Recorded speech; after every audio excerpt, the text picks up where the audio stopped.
Hello, friends. Did you know nearly 80% of those who watch my videos aren't subscribed? If you enjoy these stories, please hit that subscribe button and leave a like. It really helps. Thank you for being here. By the way, where are you watching from? Let me know in the comments. The Arizona night stretched endlessly in every direction. A vast expanse of darkness punctuated only by the occasional distant lights of scattered homesteads and the relentless sweep of Eldridge Poe's headlights across the weathered asphalt. The Interstate 40 corridor between Flagstaff and Kingman was familiar territory for him, a route he'd driven countless times over his 18 years as a long-haul trucker. The digital clock on his dashboard read 2:47 a.m. as his Kenworth T680 hummed steadily westward, its refrigerated trailer carrying a load of pharmaceuticals destined for distribution centers in California. At 53 years old, Eldridge had developed the particular rhythm that all veteran night drivers eventually find, that careful balance between alertness and the meditative calm required to endure hours of solitude on empty highways. His CB radio crackled occasionally with the distant chatter of other truckers, their voices providing sporadic companionship in the isolation of the desert night. The commercial radio stations out of Flagstaff had faded to static about 40 minutes earlier, their signals unable to penetrate the vast distances and geological formations that characterize this section of Arizona. Eldridge had cycled through the AM band, finding only the usual late-night offerings, a few evangelical programs broadcasting from distant cities, some Spanish-language stations, and the occasional burst of right-wing talk radio. He'd settled on a station that seemed to be playing classic country music, the kind of older recordings that reminded him of his father's record collection back in Oklahoma. The signal wavered in and out, but it was better than the silence or the repetitive drone of his truck's engine. He'd been listening for perhaps 20 minutes when the programming changed abruptly. The music cut off mid-song, replaced by a smooth, cultured voice that seemed oddly out of place in the context of the rural station. "Good evening, night travelers. You're listening to Desert Frequency, your companion through the dark hours. This is Luther Cade, and I'll be with you until sunrise." The voice had an old-fashioned quality to it, like something from radio's golden age, each word carefully enunciated with a slight southern accent that suggested education and refinement. "We've got a special program tonight for those of you making your way across Arizona's highways. I'll be taking your calls, sharing your stories, keeping you company through these lonely hours. If you're out there on the road, feeling the weight of the darkness, give me a call. Let's talk about where you've been, where you're going, and what you've seen along the way." Eldridge adjusted the volume slightly, finding something compelling about the announcer's voice. Luther Cade spoke with the kind of measured cadence that suggested he had all the time in the world, never rushing his words, letting each sentence hang in the air before moving to the next. It was the sort of radio personality that seemed to belong to a different era, when broadcasting was considered an art form rather than just background noise. The program continued with Cade discussing the history of various highways in the American Southwest, weaving together facts about Route 66, the construction of the interstate system, and anecdotes about the communities that had thrived and withered as traffic patterns changed over the decades. His knowledge seemed encyclopedic, touching on everything from the geology of the region to the Native American peoples who had traversed these routes long before any roads existed. After about 15 minutes of this historical narrative, Luther Cade announced he would be taking calls. "Our lines are open now," he said, his voice dropping to a more intimate register.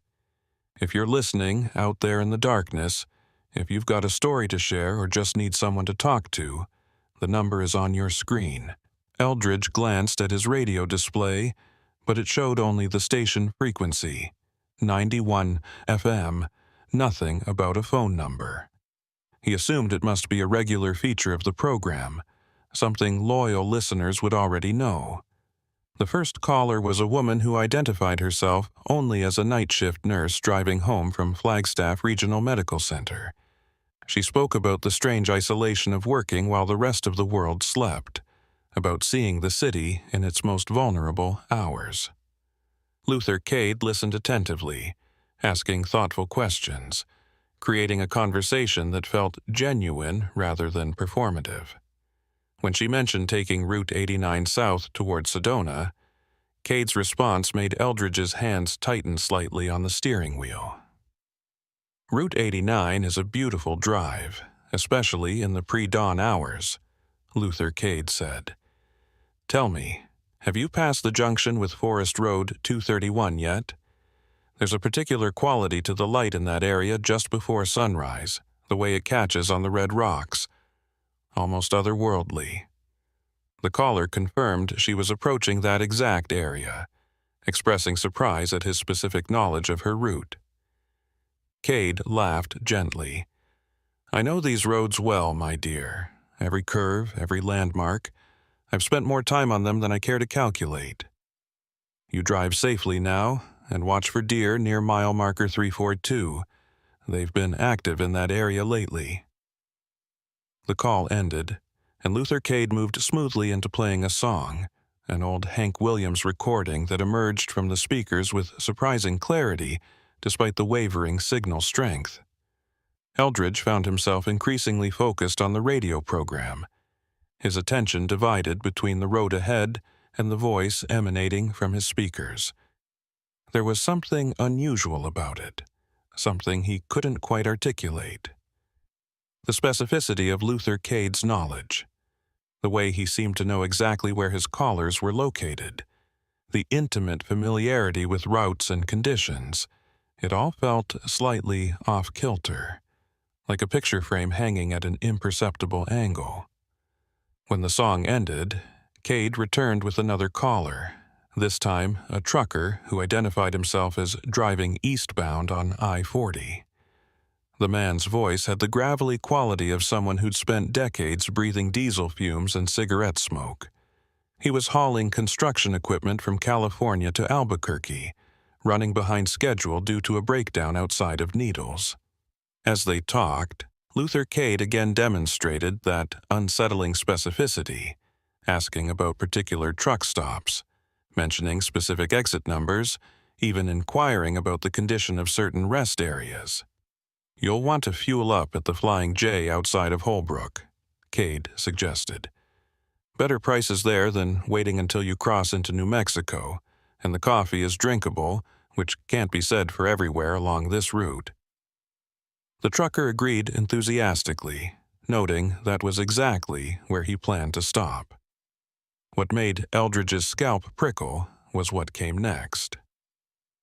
Before you go, friend, let me ask you something, Luther Cade said, his voice taking on a slightly different quality, more focused somehow. When you passed through the area around Two Guns, did you happen to notice anything unusual? Any vehicles pulled over? Any lights that didn't quite fit? The trucker thought for a moment before responding. Now that you mention it, yeah. There was a sedan, looked like maybe a Chrysler or something, pulled off on the shoulder near that old abandoned tourist trap. Had its hazards on, but I didn't see anyone around it. Struck me as odd, but you know how it is. You don't always want to stop for every stranded motorist out here. Luther Cade made a sound of acknowledgement, a soft that conveyed understanding. No, of course not. A lone trucker stopping for strangers in the middle of the night. That's a calculated risk, but I appreciate you mentioning it. That vehicle has been there for some time now, and it concerns me. Someone may need help, or it may be abandoned altogether. Either way, it's something the authorities should know about. He thanked the caller and wished him safe travels, then smoothly transitioned into another song, this time a Patsy Cline number that Eldridge's mother had loved. As the music played, Eldridge felt a growing unease that he couldn't quite justify. Everything about the radio program seemed normal on the surface, just a late-night DJ taking calls and playing music, providing companionship for insomniacs and night workers. But something underneath that surface felt wrong, like ice that looks solid but carries dangerous thin spots. The specific knowledge of routes and conditions could be explained, he told himself. A dedicated host might monitor traffic reports, check road cameras, use GPS data to track conditions in real time. The personal nature of the conversations, the way Luther Cade seemed to connect so easily with callers, that was just good radio technique. The skill of someone who understood how to make each listener feel seen and heard. Yet Eldridge couldn't shake the feeling that he was listening to something that wasn't quite what it presented itself to be. Like a photograph that's been subtly manipulated in ways that aren't immediately obvious but create a cumulative sense of wrongness. He checked his GPS, confirming his location. He was approximately 35 miles east of Seligman, making good time despite the late hour. The highway stretched empty in both directions, his headlights the only significant illumination in a landscape that seemed to absorb light rather than reflect it. The music ended, and Luther Cade's voice returned, warm and inviting. We've got time for one more caller before I share some thoughts on the nature of night driving and what it reveals about ourselves. Who's out there? Who wants to share their journey? There was a brief moment of dead air, just the soft static that underlies all radio broadcasts. And then a new voice came through, male, younger, with an accent that suggested Mexican heritage. Yeah, hi, this is Vernal Pike. I'm driving a flatbed with steel beams, heading west on 40 toward Kingman. Eldridge's attention sharpened instantly. The name Vernal Pike was unusual enough to be memorable, and the route description matched his own almost exactly. He found himself listening more intently, wondering if he might see this other trucker's lights ahead or behind him, though the road remained empty as far as he could see. Vernal Pike, Luther Cade repeated, seeming to savor the name. That's quite a distinctive name. Family name, I presume? The caller confirmed it was, explaining his grandfather had been named after the town in Utah where his family had first settled after emigrating from Mexico. Luther Cade expressed interest in the story, asking questions about the family's history, their experiences crossing borders both geographical and cultural. It was the kind of conversation that could have happened on any number of radio programs, personal without being intrusive, interesting without being exploitative. But then the tone shifted again, that subtle change that Eldridge was beginning to recognize as a signature of this broadcast. Tell me, Vernal, where exactly are you right now? What mile marker just passed? Vernal Pike responded after a brief pause, presumably checking his GPS or the roadside markers. I'm coming up on mile marker 139, should be there in about 30 seconds. Eldridge felt his breath catch. According to his own GPS, he was approaching mile marker 141, just 2 miles ahead of where this caller claimed to be. He immediately began scanning his mirrors more carefully, looking for the distinctive lights of another semi-truck behind him. The highway remained empty, no lights visible in either direction except his own. Mile marker 139, Luther Cade repeated thoughtfully.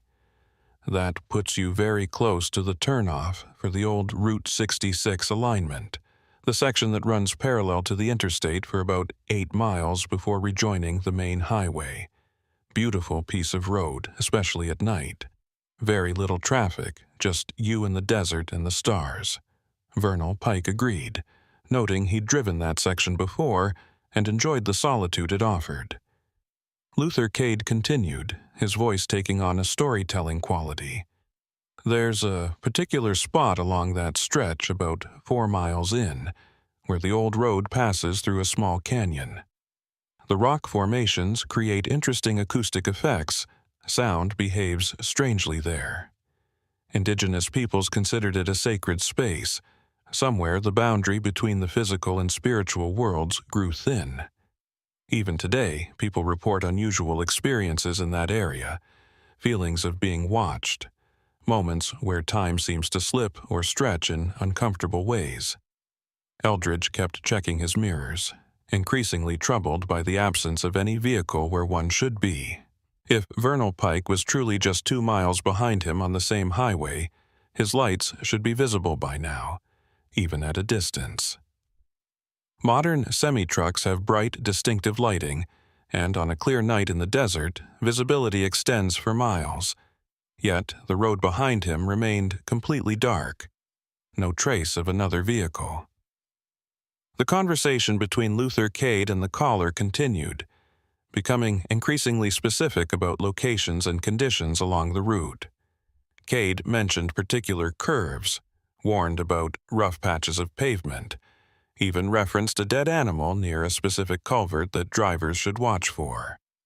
Each detail suggested intimate current knowledge of the highway, the kind of information that could only come from someone either physically present on the road or monitoring it through extensive technological means. Then Luther Cade said something that made Eldridge's skin crawl. "Vernal, I want you to do something for me. In about 3 miles, you're going to see a small crossroads, barely marked, easy to miss if you're not looking for it. There's an old wooden sign, weathered, nearly illegible, pointing south toward a place called Devil's Canyon. When you reach that intersection, I want you to slow down and look carefully at the roadside on your right. Tell me what you see there." The caller agreed, sounding slightly puzzled by the request but willing to comply. Eldridge did quick mental calculations. If he was currently at mile marker 141 and the caller was at 139, and this mysterious crossroads was 3 miles ahead of the caller, that would put it at approximately mile marker 142, which meant Eldridge himself should be reaching it very soon. He leaned forward slightly, peering into the darkness beyond his headlights, watching for any sign of the intersection Luther Cade had described. The highway continued to roll out before him, unchanging desert landscape punctuated by the occasional Joshua tree or boulder formation. His headlights swept across the familiar features of this route he'd driven so many times before, and then, suddenly, there it was, exactly as described. A small crossroads, barely more than a dirt track intersecting the highway, marked by an ancient wooden sign that his lights caught for just a moment. The words were indeed nearly illegible, worn by decades of sun and wind, but he could just make out Devil's Canyon and an arrow pointing south into the darkness. Eldridge felt his heart rate increase, a primal response to something his conscious mind hadn't quite processed yet. He was reaching this location now, which meant if the caller was truly 3 miles behind him, he wouldn't arrive for several more minutes. Yet Luther Cade had described it as if he knew Vernal Pike was about to encounter it imminently. The timing didn't make sense unless one of several disturbing possibilities was true. Either the caller had lied about his location, or Cade had made an error in his calculations, or something far stranger was happening. Eldridge slowed his truck slightly, an instinctive response to uncertainty, and as he passed the intersection he looked carefully to his right, following the same instruction Luther Cade had given to the caller. What he saw made him press harder on the brake, bringing his rig down to 40 miles per hour as his mind tried to process what his eyes were reporting. There, just off the shoulder, barely illuminated by his running lights, was a vehicle.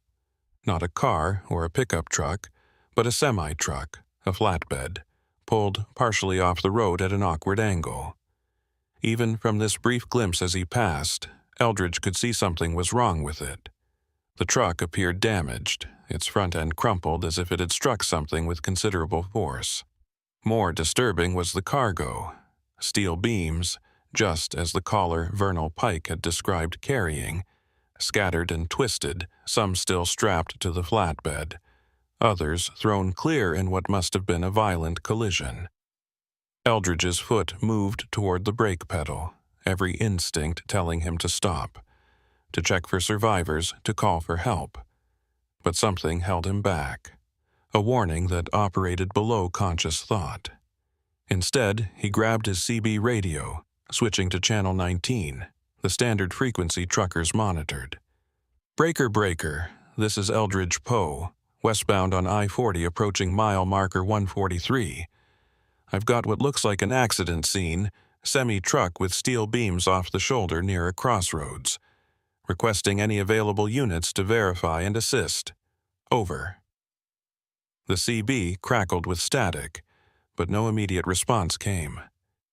Highway Patrol monitored this channel periodically, but at this hour, in this remote section, response times could be unpredictable. Eldridge accelerated back to highway speed, his mind racing, trying to make sense of what he'd seen and what he was hearing on his radio. Because, through his FM speakers, Luther Cade's voice continued smoothly, still conversing with Vernal Pike, still discussing the crossroads and what might be seen there. And the caller, Vernal Pike, was now describing seeing the intersection, seeing the old weathered sign, and his voice changing to something between confusion and horror, seeing something else at the roadside. There's a truck here," Vernal Pike said, his earlier casual tone completely gone. "It's wrecked, looks bad, I can see. Jesus, Luther, I can see someone in the cab. I need to stop, I need to call this in." Luther Cade's response came without hesitation, his voice maintaining its calm, measured quality despite the caller's obvious distress. "No, Vernal, I need you to keep driving. Don't stop there. That scene is already being handled. Help is on the way. The best thing you can do is keep moving and report what you've seen to authorities at your next stop." The caller protested, invoking both moral obligation and federal regulations that required commercial drivers to render aid at accident scenes. But Luther Cade was insistent, his voice taking on a quality that was simultaneously reassuring and commanding. "Listen to me very carefully, Vernal. The situation at that location is more complicated than it appears. There are already responders en route. If you stop, you'll only complicate matters, possibly put yourself in danger. I know this seems wrong. I know every instinct is telling you to help, but you need to trust me on this. Keep driving."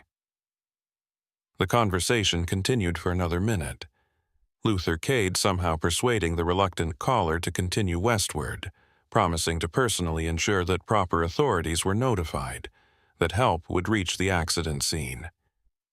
Finally, Vernal Pike agreed, though his voice carried doubt and guilt. "All right, Luther, I'm trusting you on this. But if I find out later that someone died because I didn't stop, you have my word." Luther Cade interrupted gently. "Everything that can be done will be done. Now, let's talk about something else for a moment. Tell me about your destination, what you're carrying that load of steel beams for." Eldridge's hands were shaking slightly on the steering wheel.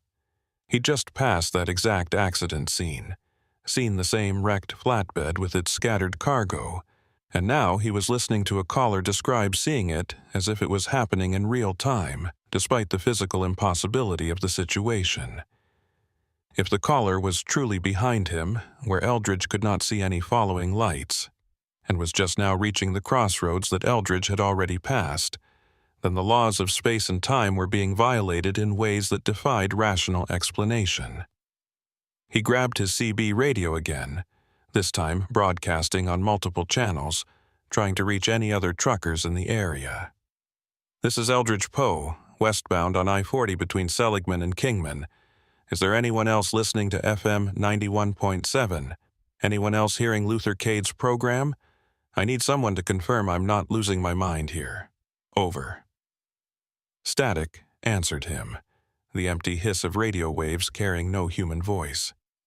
He tried again, switching frequencies, broadcasting blind into the Arizona night, hoping someone, anyone, would respond and provide some rational explanation for what he was experiencing.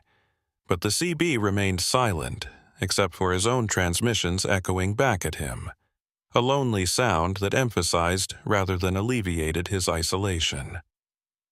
On the FM radio, Luther Cade had moved on to playing another song, a melancholy Johnny Cash ballad about lost highways and wandering souls. Eldridge reached for the radio controls, his fingers hovering over the tuning knob. Every logical impulse told him to change the station, to find something normal and mundane, to distance himself from whatever strange broadcast he'd stumbled into. Yet he found himself unable to turn the dial, compelled by a terrible curiosity to continue listening, to hear what would come next. The song faded, and Luther Cade's voice returned, now addressing his audience in general rather than speaking to a specific caller. We're approaching that hour of the night when the darkness is deepest, when dawn seems impossibly distant, when the mind begins to play tricks and the boundaries between memory and experience blur. This is when the road reveals its truths, when we see things as they truly are rather than as we pretend them to be during the safer hours of daylight. His voice had changed subtly, becoming more philosophical, more portentous. I wonder sometimes how many people are out there right now, driving these highways, believing themselves alone, unobserved, just another vehicle passing through the darkness, not realizing that every mile marker, every curve, every decision is being noted, recorded, becoming part of a larger pattern that none of us can fully perceive. Eldridge felt cold despite the warmth of his truck's cabin. Luther Cade's words seemed directed at him specifically, though he knew rationally that was impossible. The broadcast was going out to potentially thousands of listeners across Arizona and possibly beyond, depending on the station's range. Yet the uncanny specificity of recent events, the impossible conversation with Vernal Pike, the precise description of the accident scene, all of it suggested something far more targeted than random radio programming. He checked his GPS again, noting he was now approaching exit 123, the turnoff for a small community called Peach Springs. The exit was primarily used by locals and the occasional tourist visiting the Havasupai Falls or exploring Route 66 nostalgia sites. At this hour, it would be completely deserted, just another pool of darkness off the main highway. Luther Cade's voice continued its philosophical musing, and then he said something that made Eldridge's blood run cold. I'm seeing now that we have another listener who's been particularly attentive tonight. Someone who's been puzzling over our conversation, trying to make sense of things that don't quite add up. Someone approaching exit 123 right about now, wondering whether to keep driving or to pull off and take a moment to collect his thoughts. Eldridge's foot instinctively moved toward the brake pedal again, his body responding to the shock before his mind could catch up. Luther Cade was describing him, his exact location, his internal mental state. This wasn't coincidence or lucky guessing. This was direct, specific, impossible knowledge. Eldridge, Luther Cade said, speaking his name for the first time, his voice intimate and oddly gentle. I know you're frightened. I know nothing about this night makes sense, but I need you to keep listening. There are things you need to understand about the road you're traveling, about why you've been chosen to hear this particular broadcast. The highway stretched empty ahead of him, and in his mirrors, still no sign of any other vehicle despite the caller who should have been there. Eldridge's rational mind was screaming at him to turn off the radio, to call his dispatcher, to pull over at the next truck stop and wait for daylight. But Luther Cade's voice held him, kept him listening, kept him driving into the darkness that suddenly felt much less empty than it had before. Eldridge's hands gripped the steering wheel so tightly his knuckles had gone white. The physical pain a minor distraction from the impossibility of what he was experiencing. Luther Cade had spoken his name, known his exact location, described his internal state with an accuracy that suggested either technological surveillance far beyond anything Eldridge understood, or something even more disturbing. The radio continued to emit that smooth, cultured voice, now addressing him as if they were the only two people in the world, as if the broadcast itself had narrowed to a private conversation conducted across the electromagnetic spectrum. "You're wondering how I know you, Eldridge. You're running through possibilities in your mind, trying to find a rational explanation. GPS tracking, perhaps. Company monitoring systems. Maybe you think your dispatcher has shared information with someone, that this is all some elaborate practical joke being played on a tired driver in the middle of the night." Luther Cade paused, and in that silence, Eldridge could hear his own breathing, harsh and rapid in the quiet cab of his truck. "But you don't really believe any of those explanations, do you? Because they don't account for what you saw at that crossroads. They don't explain the caller who described an accident scene at a location he couldn't possibly have reached yet, if he exists at all." Eldridge forced himself to take several slow, deliberate breaths, trying to impose order on his spiraling thoughts. He'd been driving professionally for 18 years, had logged over 2 million miles across every state in the continental United States and parts of Canada. He'd driven through blizzards that reduced visibility to mere feet, navigated mountain passes in conditions that would terrify most people, handled equipment failures and near misses with drunk drivers and suicidal deer. He'd always prided himself on being unflappable, someone who could maintain composure and make sound decisions under pressure. But nothing in his experience had prepared him for the fundamental wrongness of this situation, the way reality itself seemed to be malfunctioning around him. "I'm going to tell you a story, Eldridge," Luther Cade continued, his voice maintaining that same measured cadence that made it impossible to tell if he was reading from a script or speaking extemporaneously. "It's about this highway you're traveling, about the stretch of Interstate 40 between Flagstaff and Kingman.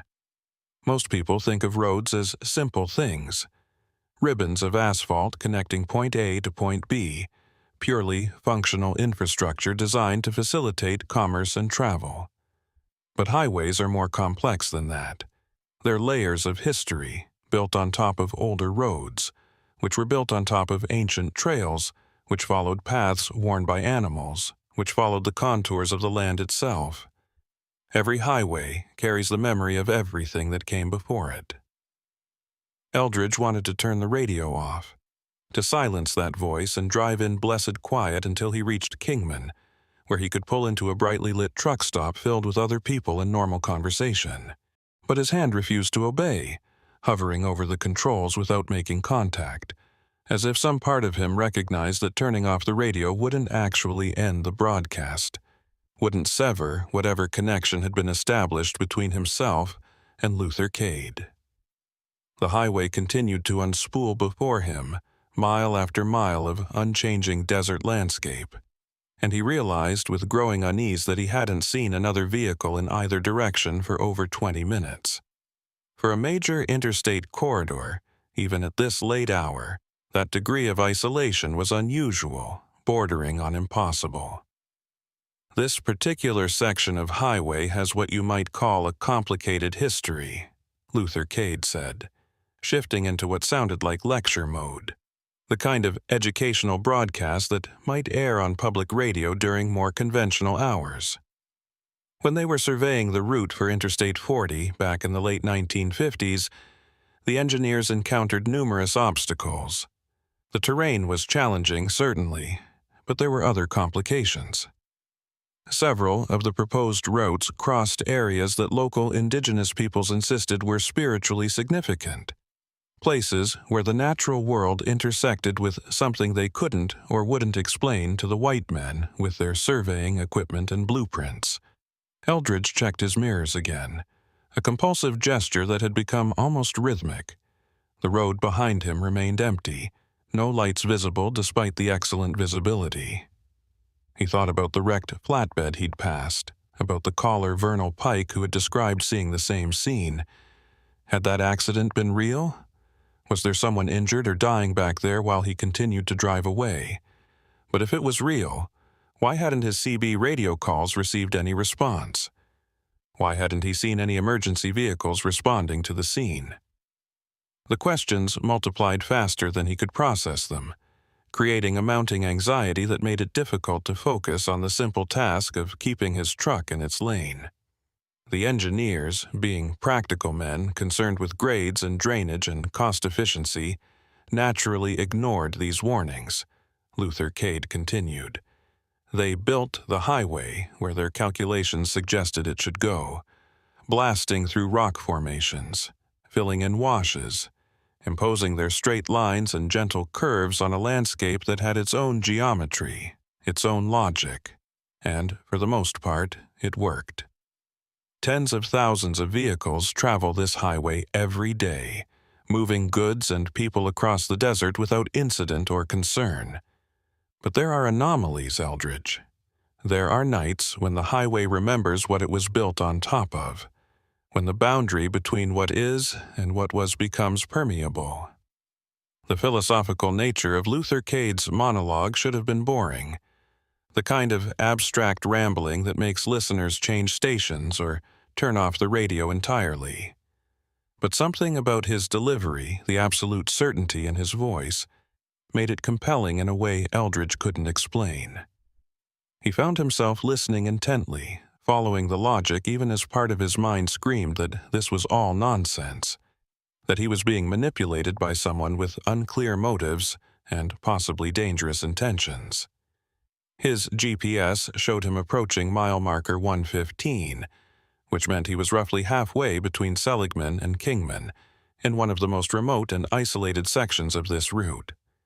The nearest town of any size was at least 30 miles in either direction, and even those were barely more than clusters of gas stations and fast food restaurants serving highway travelers. "There was an accident here in 1967, Luther Cade said, his tone shifting from philosophical to narrative. A family from Illinois driving cross-country in a station wagon loaded with camping equipment and optimistic plans for a summer vacation. The father had been driving for too many hours, fighting sleep, determined to make it to Kingman before stopping for the night. It was approximately 3:15 a.m. when he drifted across the center line on a gentle curve and collided head-on with a semi-truck hauling agricultural equipment. The impact killed him instantly, along with his wife in the passenger seat. Their 3 children in the back seat survived initially, trapped in the wreckage, calling for help that didn't come for over 40 minutes, because this was before the era of cell phones and emergency response systems. Eldridge felt a chill run down his spine, despite the warmth of his truck's cabin. He knew these kinds of stories, had heard variations of them at truck stops and rest areas, the oral history of the highways shared among drivers like folklore. Every route had its ghost stories, its legendary accidents and mysterious disappearances. But the way Luther Cade told this particular story with such specific detail and an undercurrent of personal knowledge suggested something beyond mere legend. The radio signal wavered slightly, creating brief moments of static that made Cade's voice sound distant and strange before clarifying again. Eldridge checked his fuel gauge, noting he had just over a quarter tank remaining, enough to reach Kingman comfortably but not enough to deviate significantly from his route if he decided to exit the highway and seek help. The semi-truck driver survived the accident, Luther Cade continued, though he was severely injured.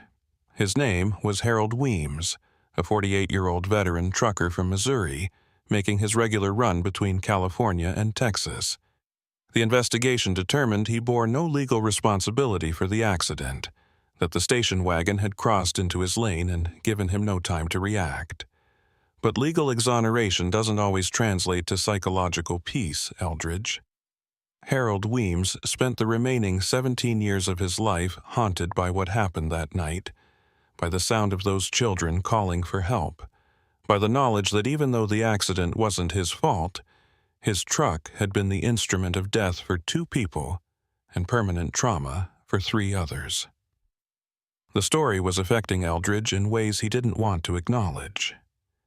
Every professional driver lived with the awareness that their vehicle, through mechanical failure or another driver's mistake or simple bad luck, could become a weapon weighing tens of thousands of pounds, capable of causing catastrophic damage in fractions of a second. It was a responsibility that sat somewhere in the back of every trucker's mind, informing decisions about speed and following distance and when to pull over for rest. Hearing Luther Cade describe it so explicitly, making it the center of his narrative, felt like having an unspoken fear dragged into the light and examined in uncomfortable detail. Harold Weems continued driving for 3 more years after the accident, Luther Cade said. But something had changed in him. Other truckers who knew him reported that he became obsessed with helping stranded motorists, would go out of his way to stop and render assistance even when it meant falling behind schedule. He installed extra emergency equipment in his truck, carried first aid supplies far beyond what regulations required, monitored his CB radio, constantly listening for distress calls.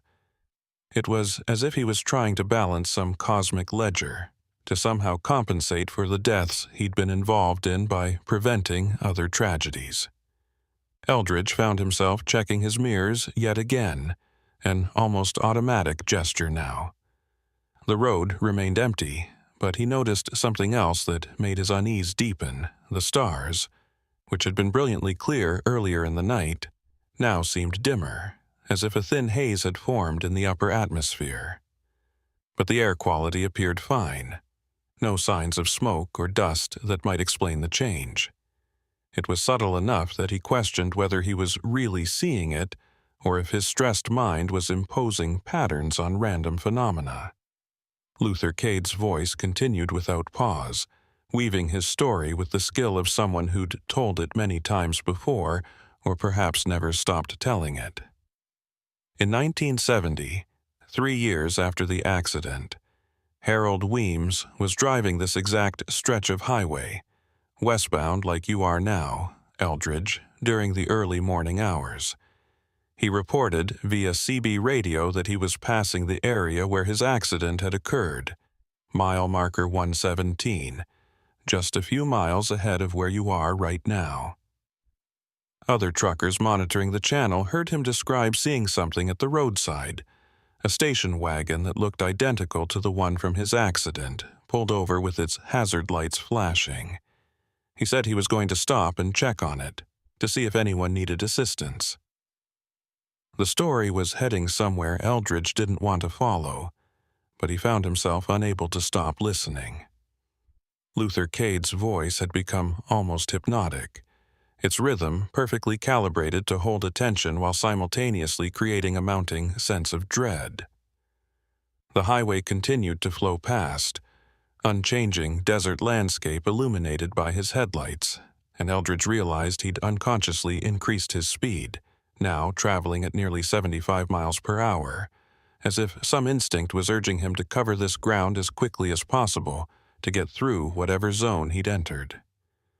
Harold Weems pulled over behind the station wagon. Luther Cade continued. He activated his hazard lights, grabbed his flashlight and first aid kit, and approached the vehicle. What happened next, we only know from the recordings of his CB radio transmissions, which were later recovered and analyzed. He reported that the station wagon appeared to be empty, no one visible in the front or back seats, though the engine was running and the lights were on. He called out, identifying himself as someone who wanted to help, receiving no response. Then his transmission cut off abruptly, mid-sentence, replaced by static. Eldridge's GPS showed mile marker 116, which meant he was approaching the location Luther Cade was describing.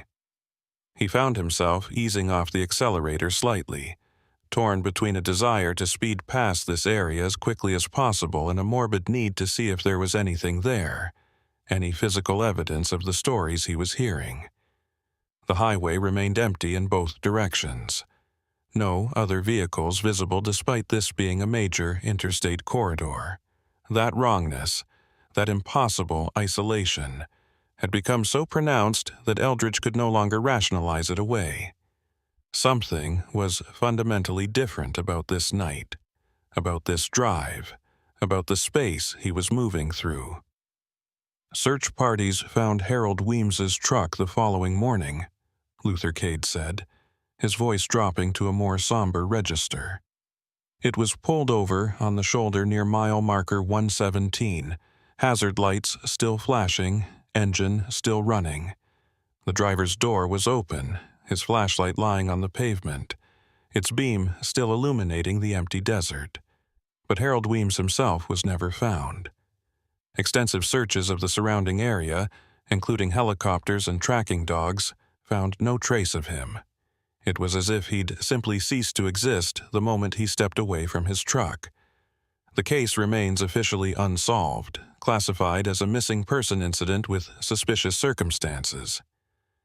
The mile marker for 117 appeared in Eldridge's headlights, the reflective numbers bright against the darkness. He scanned the shoulder on both sides of the highway, looking for any vehicle, any sign of human presence. The desert stretched away in all directions, empty and vast under the dimmed stars. Nothing appeared out of place. No station wagon with hazard lights, no abandoned semi-truck. Nothing to indicate this was anything other than another unremarkable mile of interstate highway. Yet Eldridge felt a profound reluctance to simply drive past, as if doing so would be tempting fate in some way he couldn't articulate. He kept his speed steady, his eyes moving constantly between the road ahead and his mirrors, hyper-alert for any change in his environment. "You're wondering why I'm telling you this story, Eldridge," Luther Cade said, and once again his words seemed to respond directly to Eldridge's thoughts, creating that disturbing sense of being observed from the inside out. "You're wondering what connection it has to your current situation, to the wrecked flatbed you passed earlier, to the caller who described seeing it. Here's what I need you to understand. This highway doesn't exist solely in the present moment. It carries echoes of everything that's happened on it, and on certain nights, under particular conditions, those echoes become loud enough to hear, clear enough to see. You're experiencing temporal overlap, Eldridge. You're not just driving through space, you're driving through time, or rather, through multiple times simultaneously." The explanation should have been absurd, the kind of pseudo-scientific nonsense that Eldridge would normally dismiss without a second thought. But given everything he'd experienced over the past hour, it resonated with a terrible plausibility. The impossible conversation with Vernal Pike, who had described an accident scene before reaching it. The complete absence of other traffic on a major highway. The way Luther Cade seemed to know things he couldn't possibly know through conventional means. All of it suggested that normal rules weren't applying tonight, that he'd somehow slipped into a version of reality that operated according to different principles. "The wrecked flatbed you saw," Luther Cade said, "that was Vernal Pike's truck. Or rather, it will be. Or perhaps it already was, depending on which temporal framework you're using. He's driving toward that accident right now, or he drove toward it years ago, or he'll drive toward it in the future.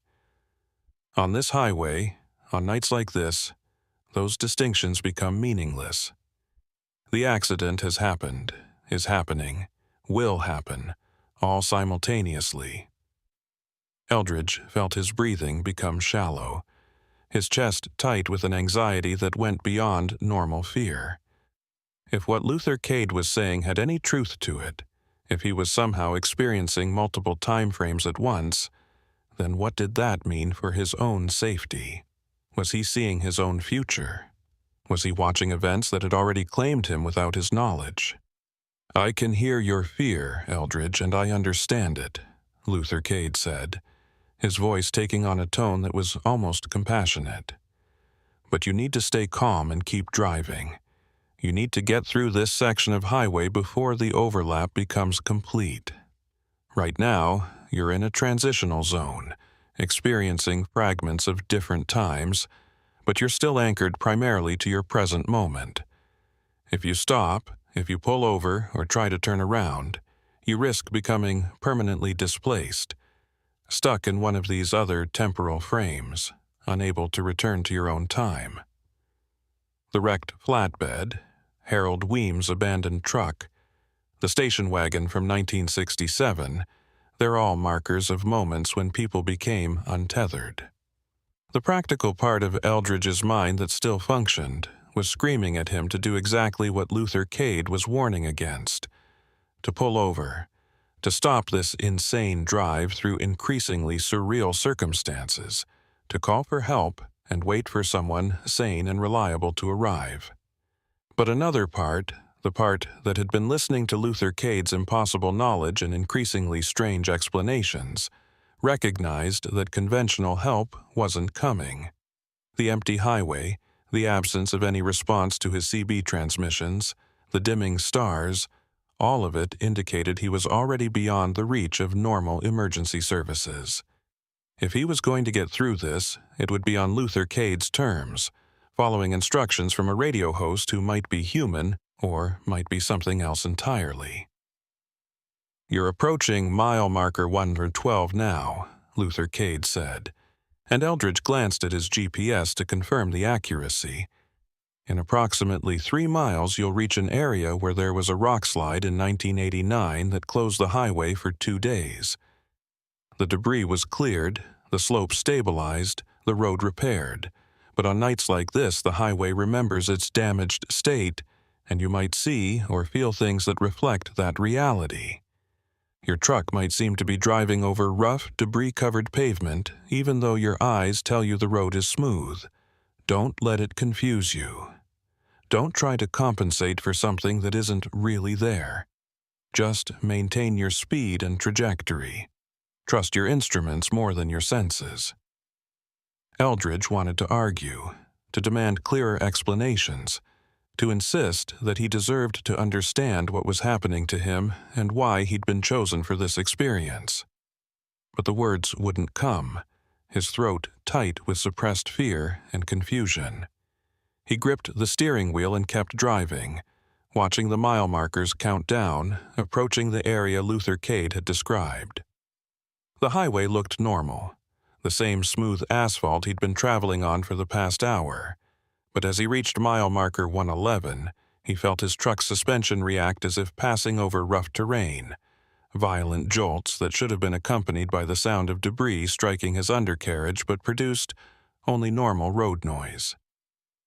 His eyes insisted the pavement was smooth, that nothing was there to cause such movement, but his body felt every impact, every swerve his truck made to avoid obstacles that weren't visible. The disconnect between visual input and physical sensation was nauseating, making it difficult to maintain his lane, to judge distances correctly. He heard his cargo shift slightly in the trailer, the pharmaceuticals he was hauling responding to motion that simultaneously did and didn't exist. For perhaps 30 seconds that felt like hours, he drove through this zone of conflicting realities, every instinct screaming confusion, until suddenly it passed and the highway felt normal again, his truck settling back into its smooth forward motion. "You did well, Eldridge," Luther Cade said, approval evident in his voice. "You trusted the process and kept driving. Not everyone manages that. Some people panic, try to stop or turn around, and they become stuck in the overlap, permanently displaced into whichever temporal frame was strongest at that moment. You're still anchored to your own time, still moving forward through space and time in relatively normal fashion. But you're not out of this yet. There are more transitions ahead, more moments where past and present and future will bleed into each other. You need to stay alert and keep driving." Eldridge's hands were shaking now, fine tremors he couldn't control. He pressed harder on the accelerator, bringing his speed up to 80 miles per hour, faster than was strictly safe or legal, but driven by a desperate need to cover ground, to get through whatever zone he'd entered and back to normal reality. His GPS showed he was still approximately 40 miles from Kingman, 40 miles of highway that now felt infinitely long, stretching into forever, each mile marker a small victory that brought him no closer to genuine safety. Luther Cade's voice continued, steady and inexorable, guiding him through an experience that defied every rational category Eldridge had for understanding the world. "There's something else you need to know," Luther Cade said, and his tone shifted again, becoming more serious, more urgent. "The reason you're experiencing this, the reason you can hear my broadcast and perceive these temporal overlaps, is because you're about to become one of the markers yourself. Approximately 15 miles ahead of your current position, at mile marker 97, there's an event waiting to happen. An accident involving your truck, caused by circumstances you can't yet see or predict. In your timeline, in the normal flow of cause and effect, you're going to lose control of your vehicle and crash, causing significant damage and potentially fatal injuries." The words hit Eldridge like a physical blow, stealing his breath and making his vision narrow to a tunnel focused on the highway ahead. He was going to die. Luther Cade was telling him, with that same calm, measured voice he'd used for everything else, that death was waiting for him just 15 miles down the road. Every instinct screamed at him to stop, to refuse to drive any further toward a prophesied end. But Luther Cade wasn't finished speaking. "But here's the crucial detail, Eldridge. I'm telling you this precisely because it doesn't have to happen. The fact that you're hearing my broadcast, the fact that you can perceive these temporal overlaps, means you're in a position to change the outcome. You can avoid the accident that's waiting for you, but only if you follow my instructions exactly. Only if you trust me completely and do precisely what I tell you when the moment comes. Do you understand? Your death is both fixed and mutable, both inevitable and avoidable. Which version becomes real depends entirely on your choices in the next 15 miles. Eldridge found his voice, hoarse and strained. How? How do I avoid it? What am I supposed to do? But even as he spoke, he realized Luther Cade couldn't hear him, that this broadcast was one-directional despite how much it felt like a conversation. The radio was receiving only, not transmitting, and all of Luther Cade's apparent responses to Eldridge's thoughts were something else entirely, prediction or precognition or access to information through means Eldridge couldn't comprehend. He was alone in his truck, listening to a voice that knew his fate, hoping it would provide enough guidance to change that fate before the highway claimed him the way it had claimed so many others. "Keep driving, Eldridge," Luther Cade said, his voice taking on an almost gentle quality. "Keep driving and keep listening. The next 15 miles will determine everything." The mile markers continued their steady countdown as Eldridge pushed his Kenworth westward through the Arizona darkness. Each illuminated sign simultaneously a measure of progress and a reminder of diminishing distance to the accident Luther Cade had prophesied. Mile marker 110 passed, then 109, then 108. The numbers ticking down toward 97, where his fate supposedly waited. His mind raced through scenarios trying to anticipate what kind of accident could be both predicted and avoided. What circumstances might cause him to lose control of a vehicle he'd been operating safely for nearly 2 decades? A tire blowout? Mechanical failure? An animal darting into his path? Each possibility seemed simultaneously plausible and insufficient to explain the certainty in Luther Cade's voice. The radio had fallen silent after Cade's ominous warning, playing another song, this time a haunting instrumental piece that Eldridge didn't recognize. All minor chords and unsettling progressions that seemed designed to heighten rather than alleviate tension. He found himself straining to hear any background sounds in the broadcast, anything that might provide context or clues about where Luther Cade was transmitting from, whether he was in a conventional radio station or somewhere else entirely. But the audio quality was too clean, too polished, revealing nothing except the music itself and occasional barely perceptible static that might have been atmospheric interference or might have been something else. At mile marker 105, Eldridge made a decision. He grabbed his CB radio and began broadcasting continuously, describing everything he was experiencing, creating an audio record that might survive even if he didn't. His voice sounded strange to his own ears, higher pitched than normal, tight with suppressed panic. "This is Eldridge Poe, westbound on I-40, approaching mile marker 105. If anyone is receiving this transmission, I need you to understand that something is happening on this highway tonight. I've been listening to a radio broadcast that knows things it shouldn't know, that's predicting an accident at mile marker 97. I don't know if I'm experiencing some kind of breakdown, if there's a gas leak in my cab affecting my thinking, or if something genuinely anomalous is occurring. But I'm documenting it. I'm creating a record.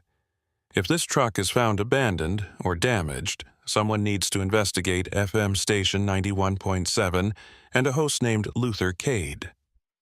No response came through the CB speaker, just the empty hiss of an open channel with no one monitoring it. But Eldridge felt fractionally better having spoken the words aloud, having externalized the terror that had been building inside him since he first noticed the impossibilities of this night. He continued to broadcast periodically, updating his position, describing the empty highway and the dimmed stars and the feeling of wrongness that had settled over everything like a physical weight. It gave him something to focus on besides the shrinking distance to mile marker 97, a task that required attention and articulation, forcing his mind to work in structured ways rather than spinning into panic. Luther Cade's voice returned as Eldridge passed mile marker 102, cutting smoothly into the instrumental music. "You're doing well to document your experience, Eldridge, though I'm afraid your CB transmissions aren't reaching anyone who can help you. You're still in the overlap zone, existing partially outside your normal timeline, and communications don't always bridge those gaps the way we'd like. But the impulse is good, the instinct to bear witness, to ensure that what happens to you is recorded and understood. That instinct has saved more people than you might imagine, in situations far stranger than this one." Eldridge's jaw clenched at the confirmation that his attempts to reach other drivers were futile, that he was as isolated as the empty highway suggested. Luther Cade continued speaking, his tone taking on the quality of someone delivering instructions to a student, patient but insistent. "I'm going to tell you exactly what's going to happen at mile marker 97, and exactly what you need to do to avoid it. Listen carefully, Eldridge, because I won't be able to repeat this information. When you reach mile marker 98, exactly 1 mile before the accident point, you're going to see something in your headlights. It will appear to be a large piece of debris in your lane, perhaps a portion of a blown truck tire, or a section of wooden pallet, the kind of road hazard that drivers encounter regularly and must react to quickly." The specificity of the description made Eldridge's hands tighten on the steering wheel, his entire body tensing in preparation for the scenario Luther Cade was outlining. He checked his mirrors compulsively, verified his speed, made mental notes of his truck's current performance characteristics. Every instinct honed by years of professional driving was coming online, preparing for an emergency maneuver that hadn't yet occurred but felt terrifyingly imminent. Luther Cade's voice continued without pause, laying out the sequence of events with the precision of someone describing a historical occurrence rather than a future possibility. "Your natural instinct will be to swerve to avoid the debris," Cade said. "You'll see it directly in your path, and your training will tell you to move into the left lane to pass around it safely. This is what every competent driver would do, what you've done hundreds of times before when encountering obstacles on the highway. But Eldridge, in this specific instance, that instinct will kill you. Because the debris isn't real, or rather it's only real in one of the temporal frames you're overlapping with. In your timeline, your present moment, the road is clear. If you swerve to avoid something that doesn't exist in your physical reality, you'll overcorrect, lose control of your vehicle, and cross the median into oncoming traffic. The explanation sent ice through Eldridge's veins. He was being asked to drive directly at an obstacle, to override every trained response and instinct, to trust that his eyes would be lying to him when they reported danger in his path. The cognitive dissonance was almost unbearable. The conflict between self-preservation instincts and the instructions from a voice on a radio broadcast that might itself be a hallucination or manipulation. How could he possibly drive towards something that appeared solid and dangerous, gambling his life on the word of someone he'd never met, whose existence he couldn't even verify? "I know what I'm asking of you," Luther Cade said, and once again his words seemed to respond directly to Eldridge's internal struggle. "I know how impossible it seems to deliberately drive toward danger when every fiber of your being is screaming at you to take evasive action. But consider this. You've already experienced the disconnect between what you see and what's physically real. You drove through that section near mile marker 111, felt your truck bouncing over debris that your eyes insisted wasn't there. You have direct experience with the way these temporal overlaps create false perceptions. What I'm asking you to do is apply that understanding in a more active way, to choose to trust the version of reality that you can't see, rather than the one your senses are reporting." Mile marker 100 passed, and Eldridge realized he was now just 3 miles from the point where he would either prove Luther Cade right or die trying. His breathing had become shallow again, his heart rate elevated to the point where he could feel it pounding in his chest and hear it in his ears. He tried to imagine the scenario, visualized seeing debris in his headlights and forcing himself to maintain course, to drive through rather than around it. The mental exercise felt impossible, every simulation ending with him flinching away at the last moment, unable to override the fundamental survival programming that demands evasion of perceived threats.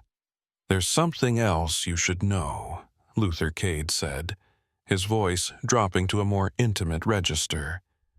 "This isn't the first time we've had this conversation, Eldridge. Not for me, anyway. For you, this is your first experience of this night, your first time hearing my voice and receiving these warnings.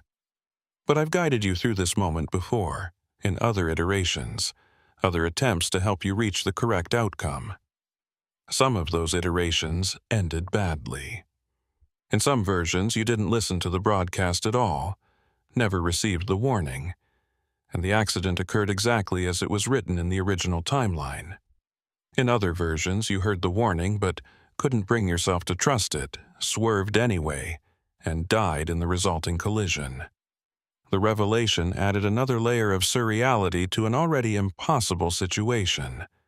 Luther Cade was claiming to exist outside normal time, to be aware of multiple versions of this night, each one playing out according to different choices and different outcomes.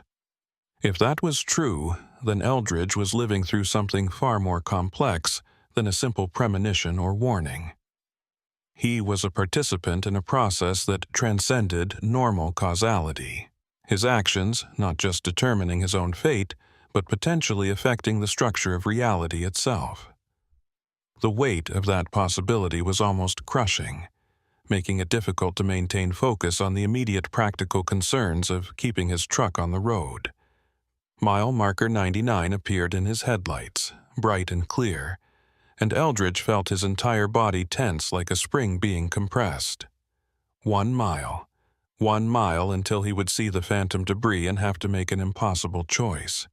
He found himself praying, something he hadn't done since childhood. half-formed pleas to a deity he wasn't sure he believed in, asking for guidance or protection, or simply the courage to do what needed to be done.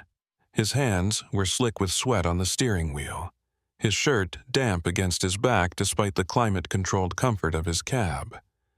Every sense was hyper-alert, scanning the highway ahead for any sign of the obstacle Luther Cade had described. "When you see the debris, Eldridge, I need you to do several things simultaneously," Luther Cade instructed, his voice taking on the crisp authority of someone delivering emergency procedures. "First, maintain your speed. Don't accelerate and don't brake. Any change in your velocity will affect your trajectory and could cause the overcorrection even without a deliberate swerve. Second, keep your steering absolutely straight. Don't turn the wheel even a fraction of an inch.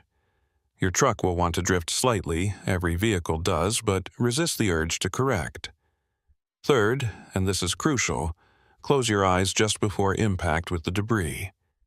I know that sounds insane, but your visual cortex will be screaming danger signals that make it nearly impossible to maintain course. If you can't see the obstacle, you can't flinch away from it." The instructions were clear and specific, but following them would require a level of trust and discipline that Eldridge wasn't certain he possessed. Driving blind, even for the 2 or 3 seconds it would take to pass through the debris field, violated every principle of safe vehicle operation. Yet he understood the logic. His eyes would be the problem, the source of false information that would trigger instinctive responses. If he removed vision from the equation temporarily, he could rely on the other inputs, the feel of the road through his steering and suspension, the sound of his engine and tires, the simple physics of a vehicle moving forward at constant velocity on a straight path. Mile marker 98 appeared, and Eldridge's breath caught in his throat. This was it. The point of no return. Everything that had happened over the past hours had been building toward whatever would occur in the next 60 seconds. He straightened in his seat, adjusted his grip on the steering wheel to a position that would allow him to maintain steady pressure without overcorrecting, and consciously forced his muscles to relax slightly, knowing that attention would make him more likely to jerk the wheel instinctively. His eyes scanned the highway ahead with desperate intensity, searching for the debris that Luther Cade had promised would appear. For several seconds, nothing. The highway stretched empty and clear, well-maintained asphalt illuminated by his headlights, centerline and edge markers perfectly visible. Eldridge began to wonder if Luther Cade had been wrong, if the prophesied obstacle wasn't going to materialize, if this entire experience had been some kind of elaborate psychological torture with no physical reality behind it. Then, perhaps 500 feet ahead, something appeared in his lane. It looked like a large section of truck tire, the kind of blowout debris that commercial vehicles occasionally shed and that poses a serious hazard to other motorists. It was positioned almost perfectly center in his lane, impossible to safely pass over without risking damage to his own vehicle or loss of control. Every instinct Eldridge possessed screamed at him to swerve left, to move into the passing lane and avoid the obstacle entirely. His hands began to turn the wheel automatically, muscle memory and training taking over before conscious thought could intervene. But Luther Cade's voice cut through his panic, urgent and commanding. "Don't swerve, Eldridge. The debris isn't real. Maintain course. Close your eyes now." The words hit Eldridge like an electric shock, jolting him back to awareness of what he was supposed to do versus what his body wanted to do. He forced his hands to stillness on the wheel, fighting against every trained response, and as the debris rushed toward him, filling his windshield, he squeezed his eyes shut. The darkness behind his eyelids was absolute and terrifying. He was traveling at 70 miles per hour with his eyes closed, deliberately driving blind toward an obstacle that might or might not be physically real, trusting the word of a radio voice over the evidence of his own senses. Time seemed to slow, each heartbeat distinct and loud, his breathing harsh in the enclosed space of his cab. He counted seconds in his head, estimated that it should take approximately 3 seconds to cover the distance to where the debris had been, to pass through the zone of danger and emerge on the other side. 1 Mississippi, 2 Mississippi, 3 Mississippi, and he felt nothing. No impact, no sudden jolt, no sound of debris striking his truck or being crushed beneath his wheels. Eldridge opened his eyes, and the highway was clear. No debris visible ahead or behind, just empty asphalt stretching into the darkness. His truck was maintaining its lane perfectly, speed constant. No indication that anything unusual had occurred. He'd done it, followed Luther Cade's impossible instructions and survived the moment that was supposed to have killed him. But instead of relief, he felt a strange emptiness, as if something fundamental had shifted in his relationship with reality. He'd crossed a threshold, accepted that his perceptions couldn't be trusted, that the world operated according to rules more complex and strange than he'd previously believed. "Well done, Eldridge," Luther Cade said, genuine warmth in his voice. "You trusted the process, overrode your instincts, and changed your fate. You've avoided the accident that claimed you in other iterations of this night. But I need you to understand something important. You're not out of the overlap zone yet. What you just experienced was the most dramatic moment, the point where temporal frames most strongly diverged. But there are still several miles where past and present and potential futures are bleeding into each other. You need to keep driving, keep maintaining your focus until you pass mile marker 85. That's the boundary, the point where the highway returns to normal causality." Eldridge nodded, though no one could see the gesture, and focused on keeping his truck moving forward. Mile marker 97 passed, the number that had taken on such ominous significance now just another marker, identical to all the others. He should have felt triumph, or at least relief, but instead he felt drained, exhausted in ways that went beyond simple physical fatigue. The psychological strain of the past hours had extracted a toll that he was only beginning to recognize. His hands trembled slightly on the wheel, fine motor control degraded by stress hormones as flooding his system. He forced himself to take deep, deliberate breaths, using a technique he'd learned years ago for managing anxiety during difficult driving conditions. "I want to tell you what you prevented," Luther Cade said, his voice taking on a reflective quality. "In the original timeline, the one where you swerved to avoid the phantom debris, your truck crossed the median at approximately 2:47 a.m.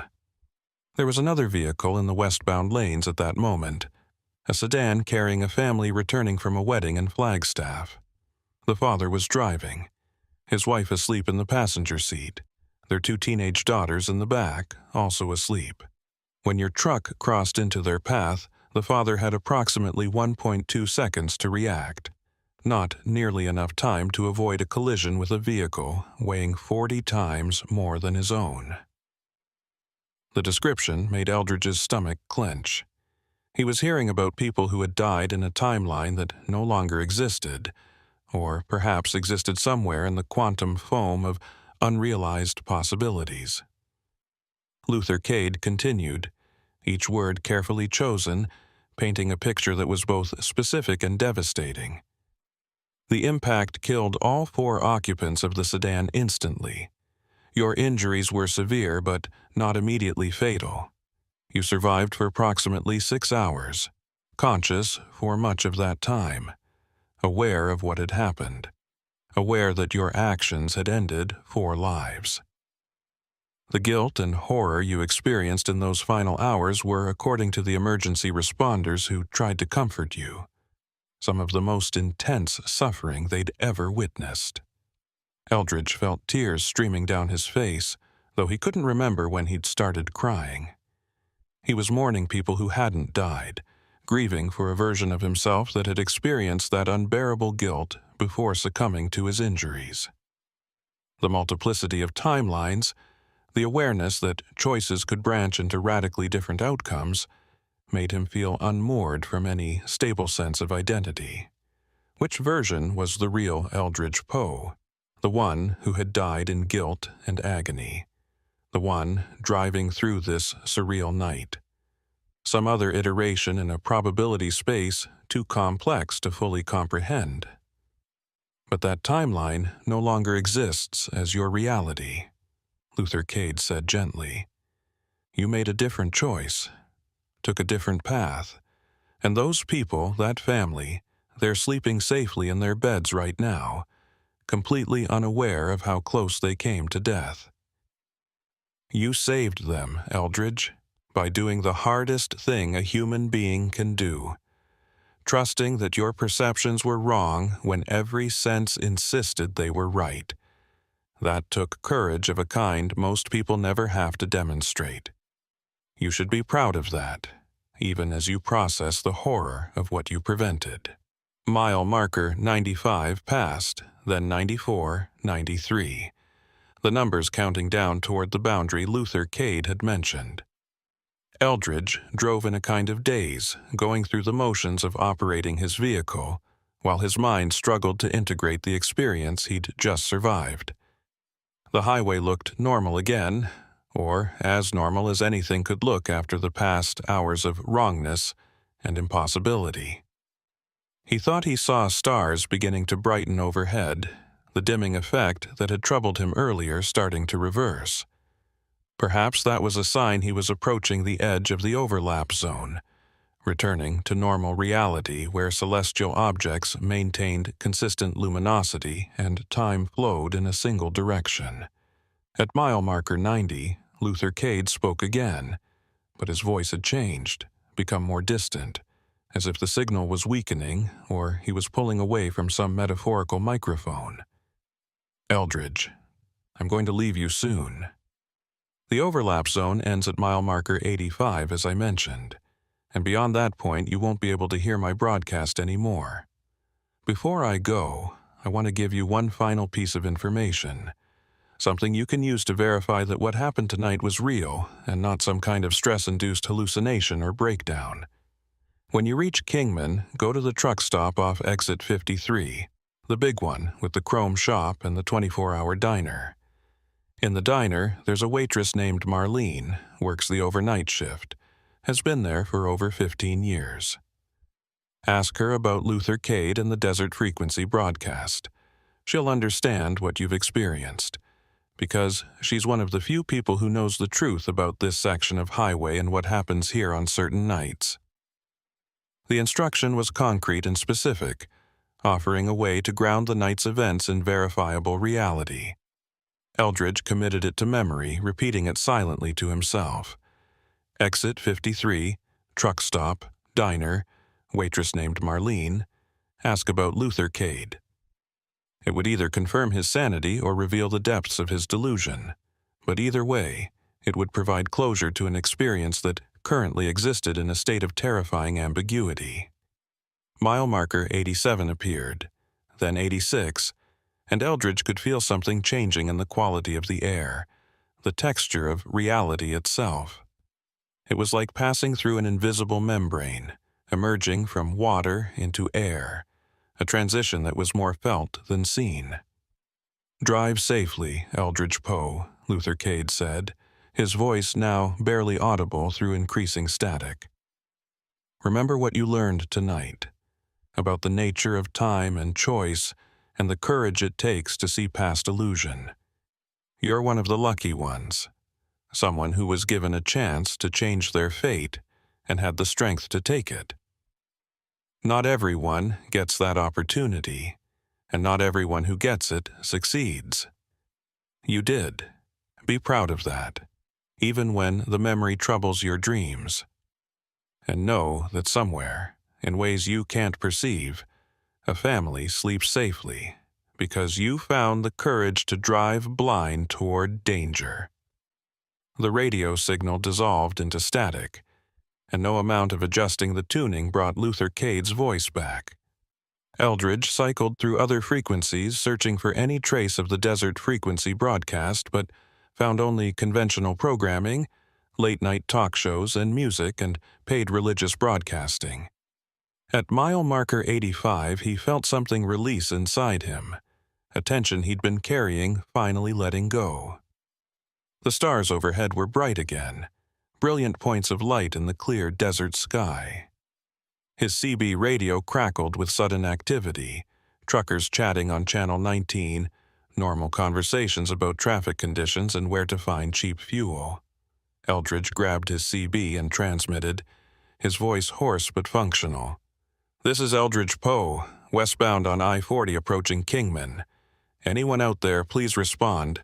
Let me know you can hear me." Immediately, responses came back, multiple truckers acknowledging his transmission, asking if he needed assistance, commenting on road conditions ahead.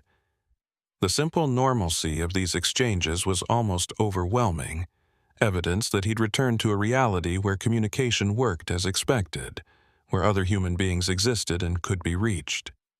He was no longer alone in the Arizona darkness, but as relief washed over him, bringing with it the trembling aftermath of extreme stress, Eldridge knew that something had changed fundamentally in how he understood the world.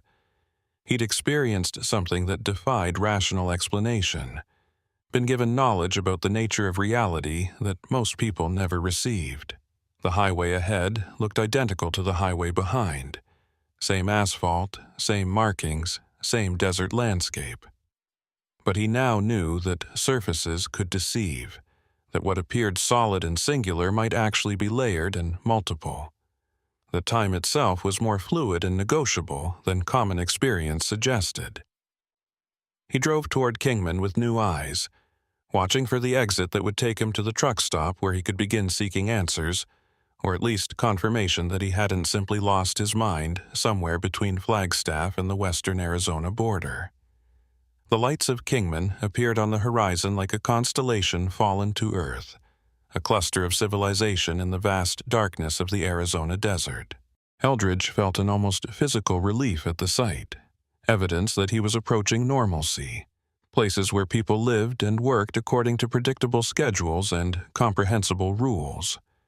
His GPS showed exit 53 approaching in approximately 8 miles, the location Luther Cade had specified, where supposedly a waitress named Marlene could provide answers or at least validation of his experience. The final miles passed in a kind of suspended state, Eldridge simultaneously eager to reach his destination and dreading what he might learn there. His hands had stopped shaking, but a deep exhaustion had settled into his bones, the kind that comes from prolonged stress rather than simple physical exertion. He took the exit at exactly 4:17 a.m. According to his dashboard clock, the time feeling significant somehow, as if he'd lost or gained hours during his passage through the overlap zone, though his GPS tracking showed normal elapsed time for the distance covered. The truck stop was exactly as Luther Cade had described it, a large facility with multiple fuel islands, a chrome shop that advertised custom work, and a 24-hour diner whose neon sign cast pink and blue light across the parking lot. Eldridge maneuvered his rig into a space designated for overnight parking, engaged his air brakes, and sat for a long moment in the sudden silence after shutting down his engine. The absence of road noise and diesel rumble was disorienting after hours of continuous motion and sound. He climbed down from his cab, his legs unsteady after the prolonged drive, and made his way across the parking lot toward the diner. The early morning air was cool and clean, carrying the scent of creosote and dust that characterized the desert southwest. Other trucks sat in silent rows, their drivers presumably sleeping in their cabs or inside the facility's shower rooms, unaware of the strange journey that had brought Eldridge to this place. The diner's interior was bright and aggressively normal, all chrome and red vinyl booths, walls decorated with vintage highway memorabilia and photographs of classic trucks. Perhaps a dozen people occupied various booths and counter seats, mostly truckers nursing coffee and working through plates of eggs and hash browns, the standard fuel of the overnight road warrior. A waitress emerged from the kitchen area, carrying a pot of coffee and wearing the kind of professionally pleasant expression that service workers develop after years of dealing with the public at all hours. She was perhaps 60 years old, with iron gray hair pulled back in a practical ponytail, and the efficient movements of someone who'd been doing this job for decades. Eldridge's heart rate increased as he realized this must be Marlene, the person Luther Cade had directed him to find. She gestured toward an empty booth near the window, and Eldridge slid into it, accepting the menu she offered with hands that he noticed were still trembling slightly. "Coffee?" she asked, her voice carrying the slight rasp of someone who'd spent too many years in smoke-filled spaces before such environments were banned. Eldridge nodded, and she filled the heavy ceramic mug in front of him with practiced precision, not spilling a drop despite the fact that she was simultaneously pulling an order pad from her apron pocket. Kitchens got everything on the menu available, though if you want pancakes, I'd recommend the blueberry. Cook just made a fresh batch of compote. She delivered this information with the easy authority of someone who knew her workplace intimately, who could guide customers toward good choices without being pushy about it. Eldridge ordered without really thinking about it, his mind focused on how to broach the subject Luther Cade had instructed him to discuss. He waited until Marlene had taken his order to the kitchen and returned to refill his coffee, and then, keeping his voice low enough that other diners wouldn't overhear, he said the words that felt simultaneously absurd and necessary. "I need to ask you about Luther Cade and the Desert Frequency broadcast." Marlene's hand froze mid-pour, just for a fraction of a second, before she completed the motion and set the coffee pot down on the table.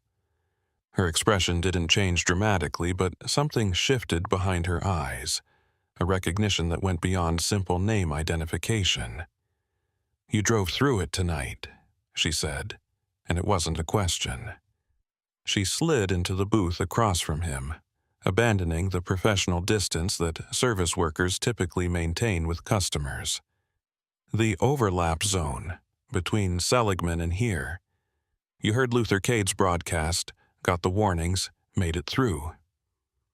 Her voice was matter-of-fact, discussing the impossible with the same tone she might use to comment on weather conditions or traffic patterns. Eldridge felt something unclench in his chest, a validation that what he'd experienced had external reality, that he wasn't suffering from some elaborate delusion or breakdown.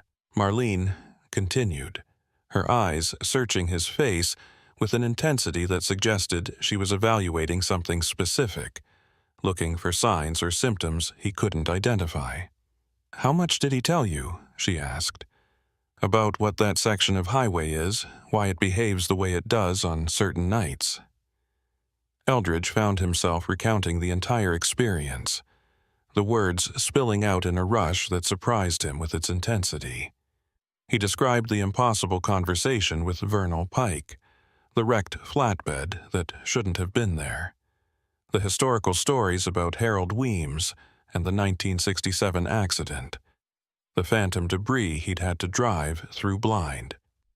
Marlene listened without interruption, occasionally nodding as if confirming details she already knew, her expression grave but unsurprised. When he finished, she was quiet for a long moment, seeming to consider how much to tell him in return. "Luther Cade was a real person," she finally said, her voice dropping even lower, forcing Eldridge to lean forward to hear her clearly.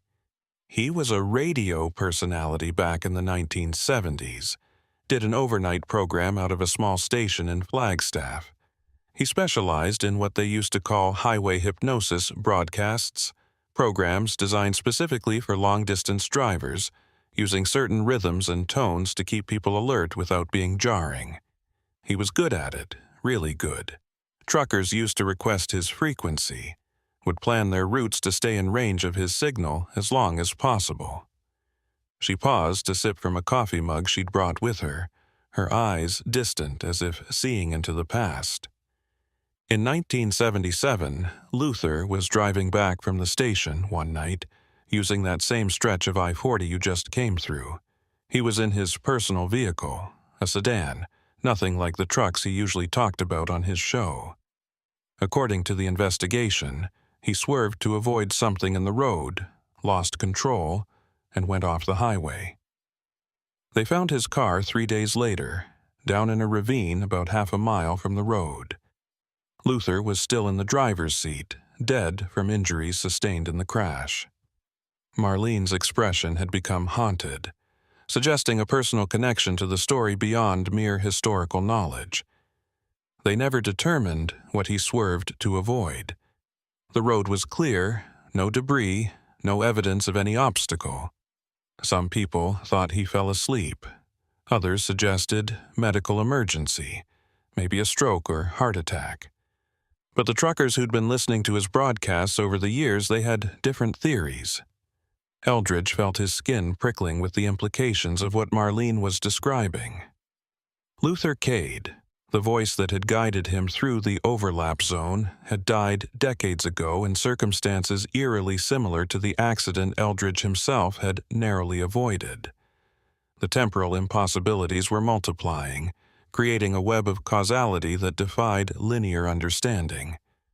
Marlene continued her narrative, clearly accustomed to telling this story, perhaps having shared it with other drivers who'd experienced similar nights. About 6 months after Luther's death, truckers started reporting strange experiences on that section of highway. They'd hear broadcasts that sounded like Luther's old program, using his voice, his style, but discussing current events, giving advice about road conditions that the original Luther couldn't have known about. At first, people dismissed it as copycats, maybe someone doing a tribute show, but the details were too specific, too accurate. The broadcasts knew things about individual drivers, about accidents that were about to happen, about temporal anomalies that shouldn't exist. The diner felt simultaneously too bright and somehow unreal, as if Eldridge was still caught in some version of the overlap zone where normal rules applied inconsistently. Other customers continued their meals and conversations, completely unaware of the impossible discussion happening in the corner booth. Marlene reached across the table and placed her hand over Eldridge's, a gesture that was both comforting and unsettling in its intimacy. Whatever Luther Cade is now, whatever form his consciousness took after his death, he's still trying to do what he did in life: keep drivers safe, help them navigate dangerous conditions, warn them about hazards they can't see coming.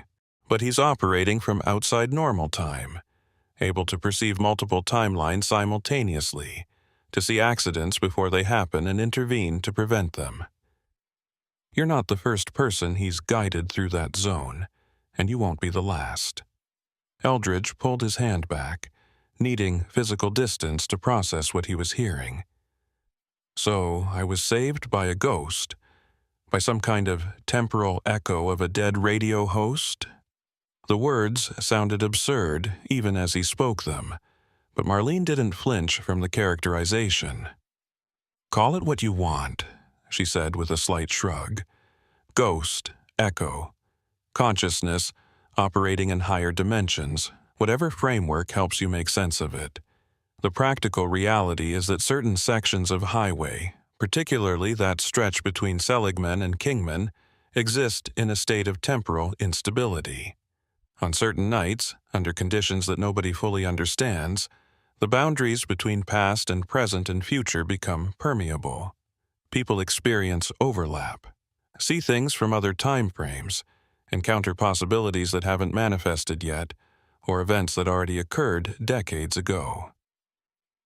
The food arrived then, delivered by a younger waitress who seemed completely oblivious to the tension at the table, and Marlene excused herself to attend to other customers. Eldridge stared at the plate in front of him, eggs and bacon and toast that represented normalcy and sustenance, but found he had no appetite.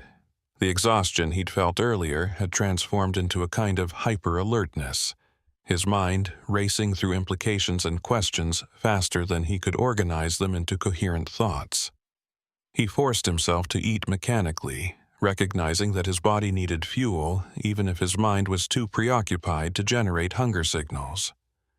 The coffee helped, its bitter heat grounding him in physical sensation, providing an anchor to the present moment. Marlene returned after perhaps 20 minutes, sliding back into the booth and studying him with an expression that mixed concern and evaluation. "You're handling this better than some people do," she observed. "I've seen drivers come in here so shaken they can barely speak, some so convinced they've lost their minds that they quit trucking altogether. The fact that you're sitting here eating breakfast, asking coherent questions, that's a good sign. It means you've got the psychological flexibility to integrate strange experiences without breaking." The compliment, if that's what it was, felt oddly clinical, as if Marlene was assessing him against some established criteria for measuring post-traumatic resilience. "What happens now?" Eldridge asked, surprising himself with the question. He'd expected to ask for more information, for explanations about the physics or metaphysics of temporal overlap zones, for details about other drivers' experiences. But what emerged was something more fundamental, a question about how to proceed with his life given what he now knew about the nature of reality. Marlene smiled, a sad expression that suggested she understood the deeper implications of his question. "Now you make a choice," she said simply. "You can try to forget tonight, treat it as an anomalous experience that doesn't need to be integrated into your worldview. Drive different routes, avoid that section of highway. Tell yourself it was stress or lack of sleep or some kind of hallucination.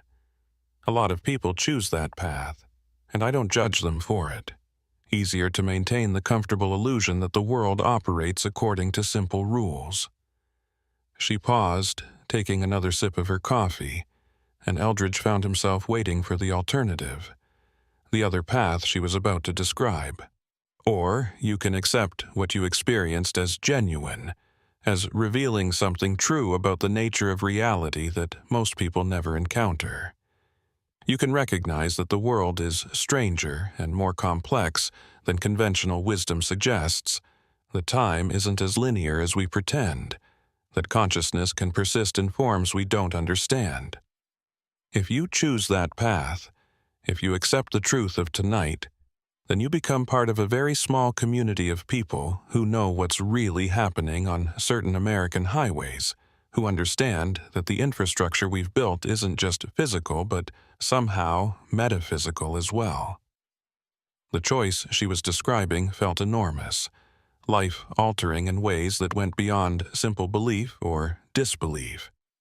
Eldridge realized he was being offered membership in something, a group of people who'd crossed a threshold and could never fully return to naive understanding. He thought about the family in the sedan, the people he'd saved by trusting Luther Cade and driving blind toward phantom debris. That fact alone, regardless of how inexplicable the mechanism, seemed to argue for accepting the reality of his experience. He'd made a choice in that crucial moment that had prevented deaths, and didn't that validate everything else, make it impossible to dismiss as delusion? "I need to know something," Eldridge said, his voice rough with emotion he couldn't quite identify. "Luther Cade, or whatever he is now, he said I'd changed my fate, that in other timelines I died in that accident. But if he's already seen multiple versions of this night, if he knows how it all plays out, then was my choice ever really free? Or was I just following a script he'd already written, playing out a version he'd already observed?"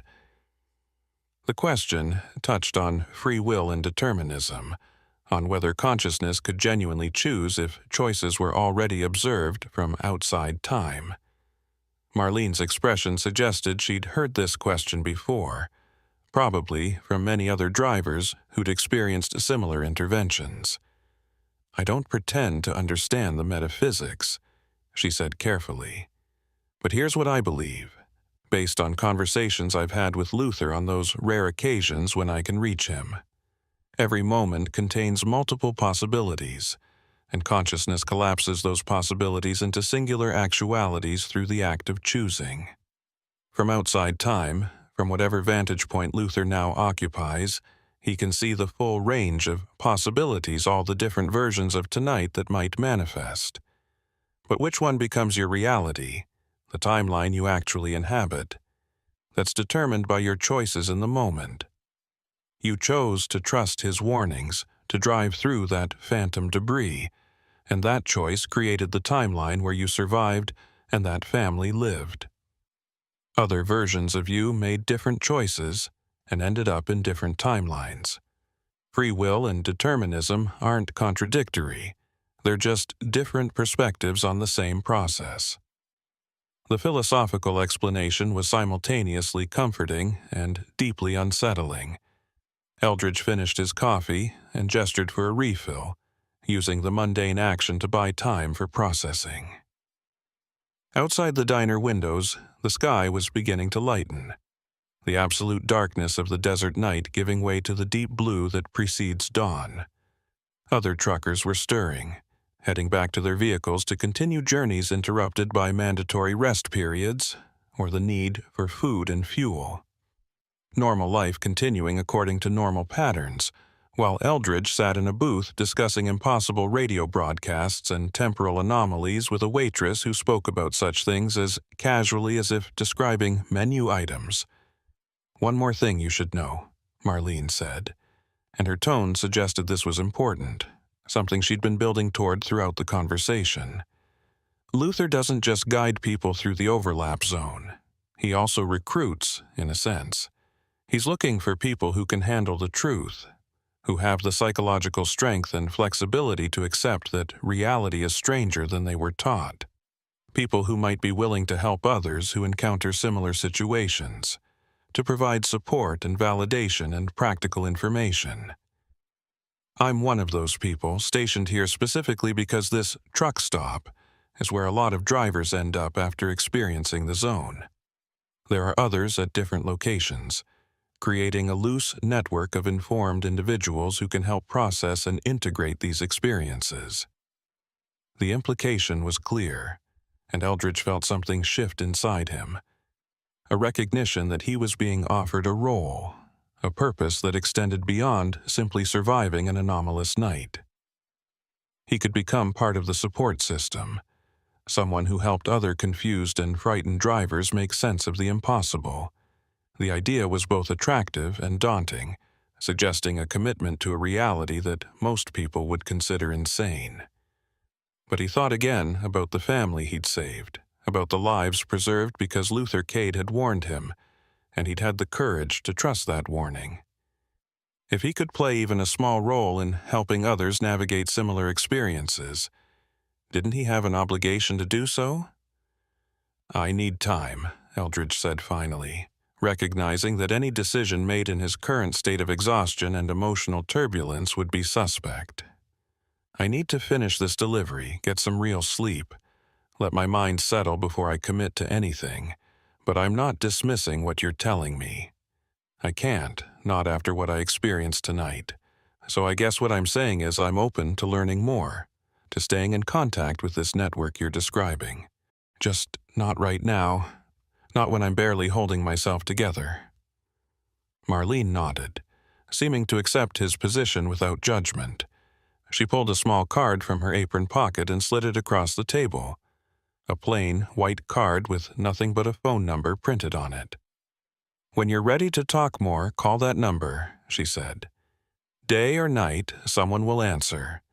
We'll put you in touch with people who can help you process what happened, who can provide context and information about the broader patterns at work. And if you decide you want to be part of the network, we'll figure out what role makes sense for you, how you can contribute based on your particular routes and schedule." She stood then, returning to her role as waitress, the strange intimacy of their conversation dissolving back into professional distance. Eldridge paid his bill, left a substantial tip that Marlene accepted with a knowing smile, and walked back out into the parking lot as dawn painted the eastern sky in shades of pink and gold. His truck sat where he'd left it, solid and familiar, a piece of his normal life waiting to resume its function. Eldridge climbed back into the cab, started the engine, and pulled out of the parking lot toward the highway that would take him to his delivery point in California. The road looked ordinary, just asphalt and lane markings and traffic that was beginning to increase as the desert awakened to a new day. But Eldridge knew now that surfaces deceived, that the highways he'd driven for 18 years carried layers of history and possibility that he'd never suspected. He merged onto the westbound interstate, joining the flow of morning traffic, just another trucker moving goods across America's transportation network. But as he drove, he found his hand drifting toward the radio, his fingers hovering over the tuning dial. Part of him wanted to search for the desert frequency, to see if Luther Cade's voice was still broadcasting somewhere on the electromagnetic spectrum. Another part recognized that such searching was pointless, that whatever connection he'd made with that impossible broadcast had been specific to the overlap zone, to that particular section of highway under those particular conditions. He'd emerged from that experience changed, carrying knowledge that most people never acquired, burdened and privileged in equal measure. The card Marlene had given him sat in his shirt pocket, a physical reminder that what he'd experienced was real, that there were others who knew the truth about America's haunted highways. Eldridge didn't know yet whether he'd call that number, whether he'd accept the invitation to become part of Luther Cade's network of informed witnesses. But the card's presence was oddly comforting, evidence that he wasn't alone in his knowledge, that the impossible thing he'd survived was part of a larger pattern that others had encountered and navigated. As Kingman disappeared in his mirrors and the highway stretched endlessly ahead, Eldridge found himself wondering about other roads, other routes he'd driven hundreds of times over his career. Were there other overlap zones out there? Other sections where temporal boundaries grew thin and past and present and future bled together? Were there other Luther Cades, other consciousness operating outside normal time, guiding and protecting drivers through invisible dangers? The questions multiplied, creating a new framework for understanding the world, one that accommodated impossibility alongside mundane reality. The morning sun climbed higher, burning away the last remnants of night, and Eldridge drove on, carrying his cargo and his secrets west toward California and whatever future waited there. Behind him, the Arizona desert held its mysteries, ancient and modern intertwined, highways built on top of trails, built on top of paths that stretched back to the beginning of human presence in this landscape. And somewhere in that layered geography, Luther Cade's voice continued broadcasting, reaching through time to warn and guide and save those who had the courage to listen and trust, keeping his eternal watch over the lonely roads where reality grew thin and possibilities multiplied in the darkness. The New Mexico night was different from other southwestern darkness, possessing a quality that veteran truckers recognized immediately but struggled to articulate.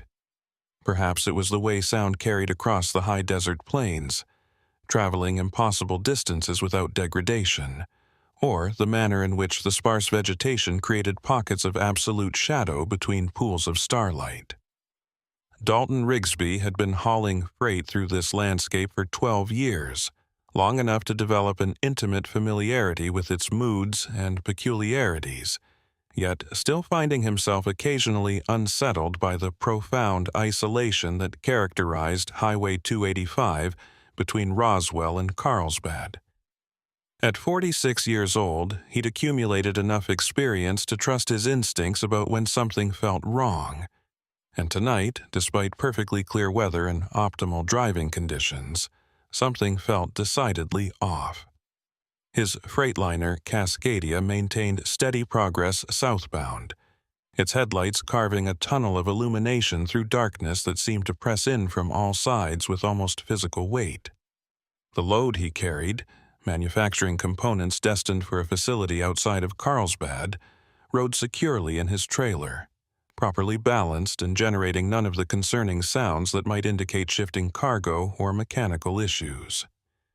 Everything about the truck's performance suggested a routine night haul, the kind of drive Dalton had completed hundreds of times before without incident or concern.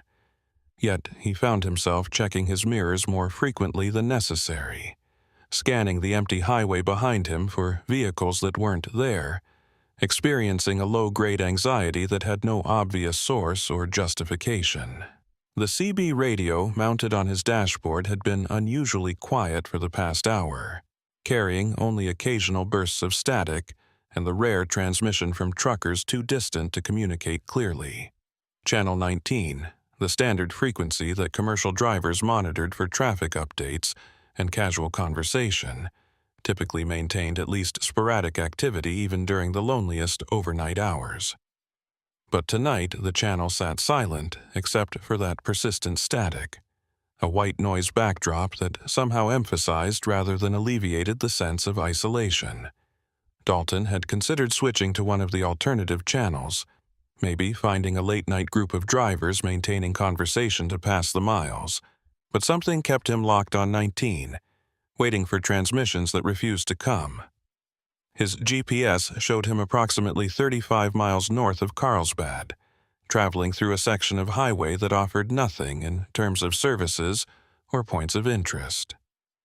No towns, no rest areas, no businesses of any kind existed along this stretch, just empty desert punctuated by the occasional ranch access road leading off into darkness. The nearest significant human presence was the small community of Loving, still about 20 miles ahead, barely more than a cluster of buildings serving the needs of local oil field workers and passing motorists. Dalton had driven through Loving countless times, never stopping unless fuel or food was urgently needed, treating it as just another waypoint on routes that measured success in miles covered rather than places experienced. The digital clock on his dashboard read 2:34 a.m., when the CB radio crackled to life with something more substantial than background static. The transmission was weak initially, breaking up into fragments of words that suggested someone broadcasting from significant distance or with inadequate equipment. Dalton instinctively reached for his radio's squelch control, adjusting it to clarify the incoming signal, and gradually a voice emerged from the interference. Female, young-sounding, carrying unmistakable notes of distress and confusion. "Anyone out there? Can anyone hear me? I'm stuck and I don't know. Please, if someone can hear this, I need help." Dalton grabbed his CB microphone immediately, the automatic response of someone who'd spent enough years on the road to take calls for assistance seriously. "This is southbound on 285. I'm reading you, but your signal's weak. What's your location and what kind of trouble are you having? Over." He released the transmit button and waited, watching the radio's display for indication of response, but several seconds passed with only static. He was about to transmit again when the voice returned, clearer this time, though still overlaid with interference that made certain words difficult to parse. "Thank God," someone answered. I think I'm somewhere on 285, north of Carlsbad, maybe? My truck broke down, just died on me, and I can't get it started again. I don't know what happened. Everything was fine, and then suddenly nothing worked." The explanation triggered Dalton's professional instincts, running through mental checklists of common mechanical failures that might cause a commercial vehicle to lose all power simultaneously. Complete electrical system failure was rare but possible, potentially caused by alternator breakdown or catastrophic battery failure. Fuel system issues could create similar symptoms if a truck exhausted its supply or experienced pump malfunction. He keyed his microphone again, keeping his voice calm and measured, the tone of someone who'd talked other drivers through stressful situations before. "Okay, first thing is don't panic. Mechanical problems happen, and most of them are fixable, or at least manageable. Can you tell me more specifically where you are? Any mile markers visible, landmarks, anything that might help me locate you? I'm southbound right now, so if you're north of Carlsbad on 285, there's a good chance I'll be passing your position soon. The response came faster this time, the caller's voice carrying increased urgency. I can't see mile markers from where I stopped. It's too dark, and my lights aren't working anymore. Everything electrical is dead, including my flashlight. I'm just sitting here in complete darkness, and I can hear. There are sounds outside the truck, like something moving around out in the desert. I know that sounds crazy, probably just coyotes or wind, but I'm really scared. How long until you think you might reach me? Dalton felt a twinge of concern at the description of total electrical failure. For a modern semi-truck to lose all power, including battery-operated devices, suggested either catastrophic system damage or something more unusual, though he couldn't immediately identify what that something might be. "Let's figure out your location first," Dalton said, trying to maintain his reassuring tone despite growing unease about the situation. "When did you last see a mile marker or pass through a town? How long have you been stopped?" The questions were practical, designed to establish a timeline and narrow down the probable search area. But as he waited for response, Dalton found himself scanning the highway ahead more intently, looking for any sign of a stopped vehicle or emergency lights. The road remained empty as far as his headlights could reach, just unbroken pavement disappearing into the darkness, bordered by desert scrub that looked uniformly gray and lifeless in the monochromatic illumination. "I passed through a small place maybe 20 minutes before the truck died," the voice said, audibly struggling to remain calm. "It was tiny, just a few buildings. I don't remember the name. There was a gas station that looked closed, maybe a church or something. After that, nothing but empty highway, until everything stopped working." The description matched several communities along this route, none of them large enough or distinctive enough to provide definitive identification without additional information. Dalton did quick mental calculations, estimating distances based on the caller's timeline and average highway speeds. If she'd driven 20 minutes beyond a small settlement before experiencing mechanical failure, she could be anywhere in a 40-mile stretch of highway depending on which town she'd passed and how fast she'd been traveling. "Okay, here's what I need you to do," Dalton instructed, shifting into problem-solving mode. "Tell me about your cargo. What are you hauling and how heavy is your load? Sometimes, weight distribution issues can cause problems that look like electrical failures. Also, what's your name?" "I'm Dalton Rigsby out of Albuquerque. Been running these routes for over a decade. Always easier to coordinate when we're not just anonymous voices on the radio." He kept his tone conversational, trying to establish rapport that might help calm the distressed caller while gathering information that could assist in locating and diagnosing her problem. The response, when it came, carried a quality that made the hair on Dalton's neck stand up in a primal response he couldn't immediately explain. "My name is Marla Dean," the voice said, and there was something in the way she pronounced her name, a slight hesitation or emphasis that felt significant without being obviously wrong. "I'm hauling drilling equipment for the oil fields, heavy load, properly secured and balanced according to regulations. I've been driving professionally for 6 years, never had any serious mechanical problems before tonight. This just doesn't make sense, the way everything failed at once. It's like the truck just stopped being a truck, if that makes any sense at all."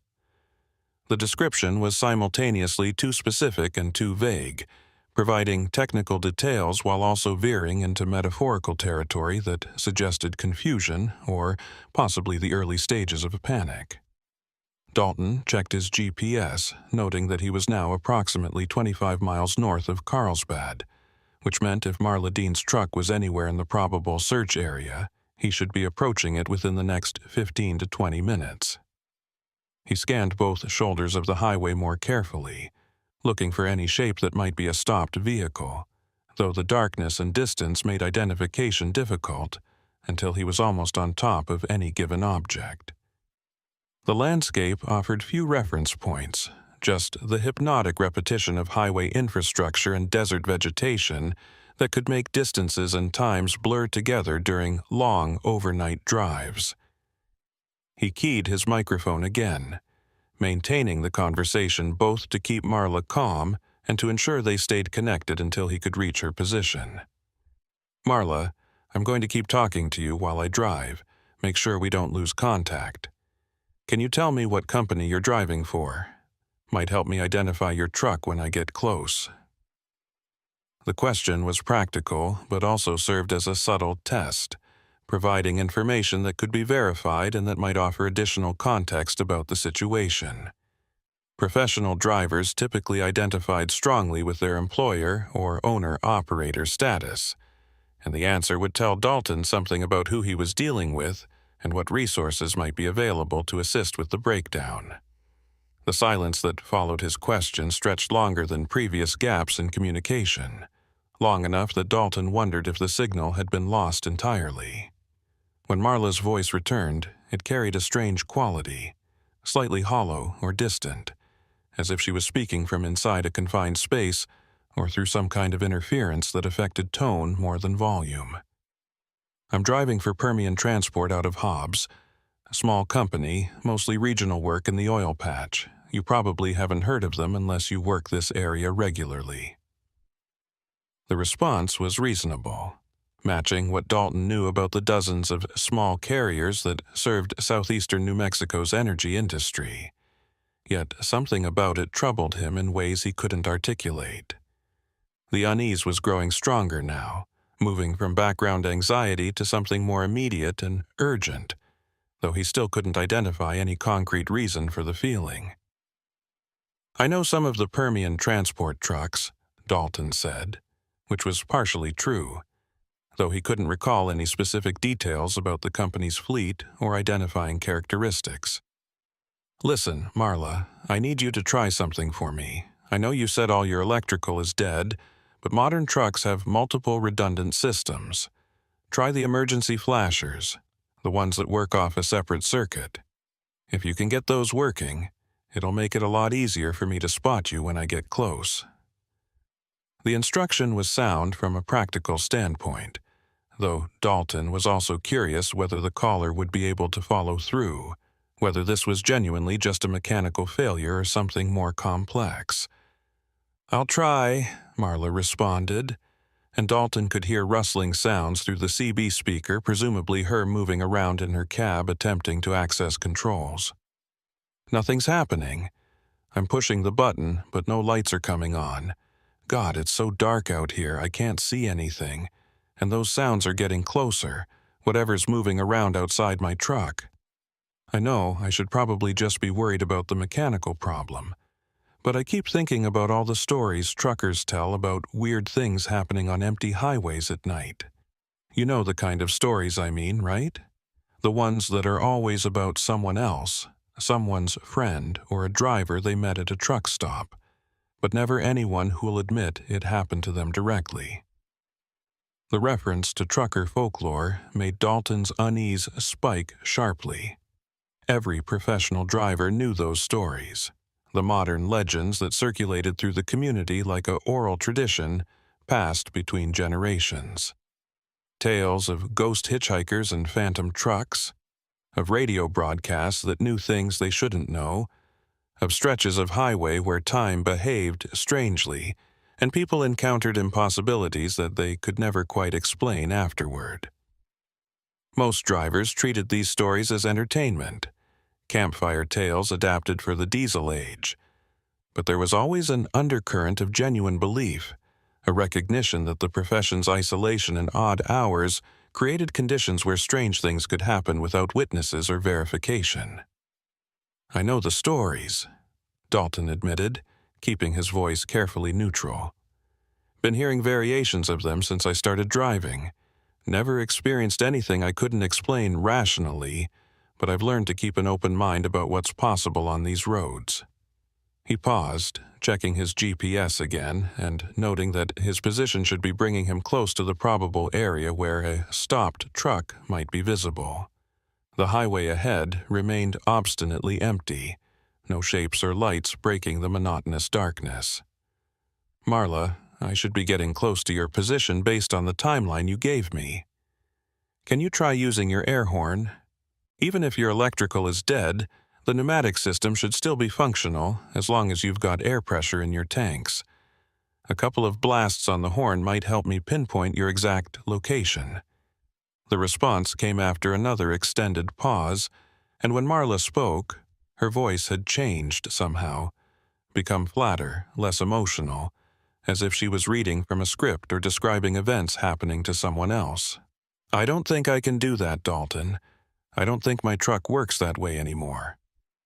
Actually, I'm starting to realize that a lot of things don't work the way I thought they did.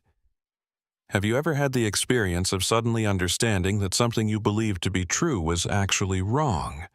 That your entire framework for understanding reality needed to be revised?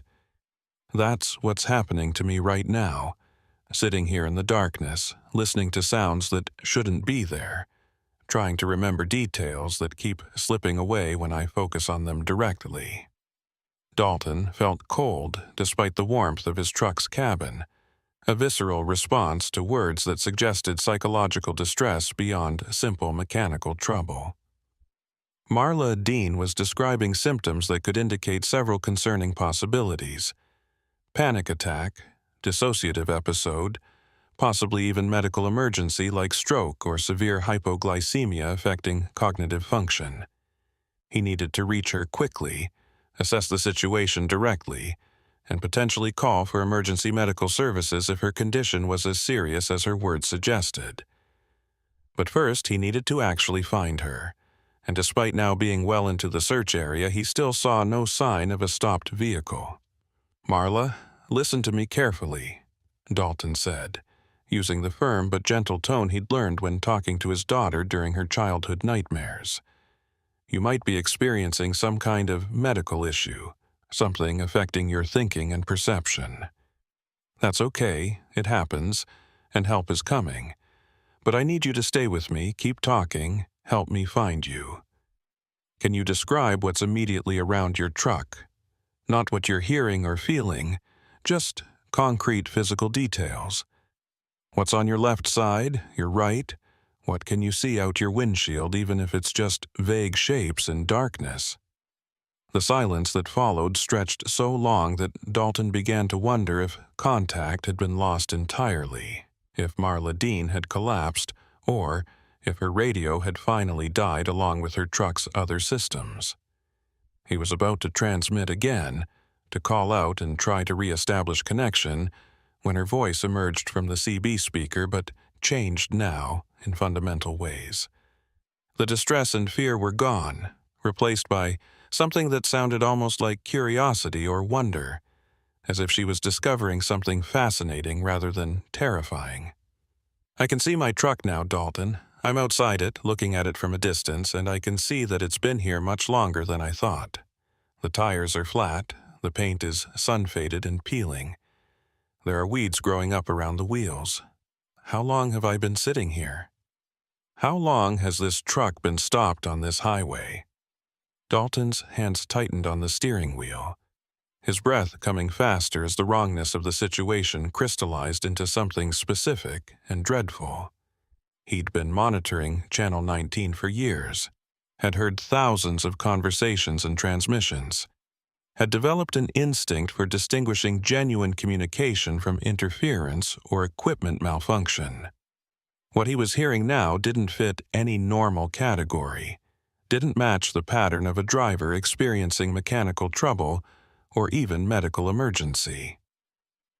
The voice coming through his CB speaker was describing an impossible situation, or possibly revealing something that had been true all along, but hidden beneath surface assumptions about causality and time. "Marla, where exactly are you right now?" Dalton asked, his voice tight with tension he could no longer fully suppress. "Are you inside your truck or outside it? What do you mean you can see it from a distance?" The questions felt inadequate even as he spoke them, attempting to impose rational framework on something that was actively resisting rationalization. His eyes continued to scan the highway ahead and to both sides, searching with increasing desperation for any sign of the truck that Marla Dean was supposedly broadcasting from. The vehicle that apparently both was and wasn't there, that existed in some state that defied simple present-tense description. "I don't think I'm anywhere, Dalton," Marla's voice said, and now it carried a quality of resignation mixed with something that might have been relief. "Or maybe I'm everywhere along this highway at once, spread out across distance and time in ways that don't make sense when you try to think about them using normal logic. I've been trying to remember when my truck broke down, trying to establish a clear timeline. But I keep finding gaps and inconsistencies. Memories that don't quite fit together. Details that contradict each other. And the more I examine those contradictions, the more I realize that maybe the breakdown happened a long time ago, and what I thought was tonight was actually years in the past, and I've been stuck here broadcasting on this frequency trying to reach someone who could help me understand what happened." Dalton's GPS showed him passing mile marker 342, which placed him approximately 18 miles north of Carlsbad, well into the heart of the search area where Marla Dean's truck should have been visible if it existed in any conventional sense. The highway remained empty, his headlights revealing nothing but pavement and desert and the occasional reflective marker post. No stopped vehicle, no stranded trucker, no physical evidence that anyone named Marla Dean had ever driven this route. Yet her voice continued to emerge from his CB speaker, clear and strong now, describing a situation that existed somewhere between transmission and reception, between call and answer. "I need to check something," Dalton said, his voice hoarse. He reached for his phone, grateful that this section of highway had cellular coverage, and opened a browser. His right hand stayed on the wheel, maintaining his southbound course, while his left hand awkwardly typed a search query that felt simultaneously absurd and necessary. Marla Dean Trucker, New Mexico. The results that appeared on his screen made his blood run cold, confirming suspicions that part of him had already begun to formulate. There, in a news article from 7 years earlier, was the story of a truck driver named Marla Dean, who had disappeared while hauling drilling equipment on Highway 285 between Roswell and Carlsbad. Her truck had been found abandoned, engine cold, no signs of accident or foul play, the driver simply gone as if she'd evaporated into the desert night. "Dalton?" Marla's voice said through the CB, and now it carried an edge of urgency that cut through his shock. "I can feel you understanding now, can sense your consciousness beginning to grasp what's really happening here.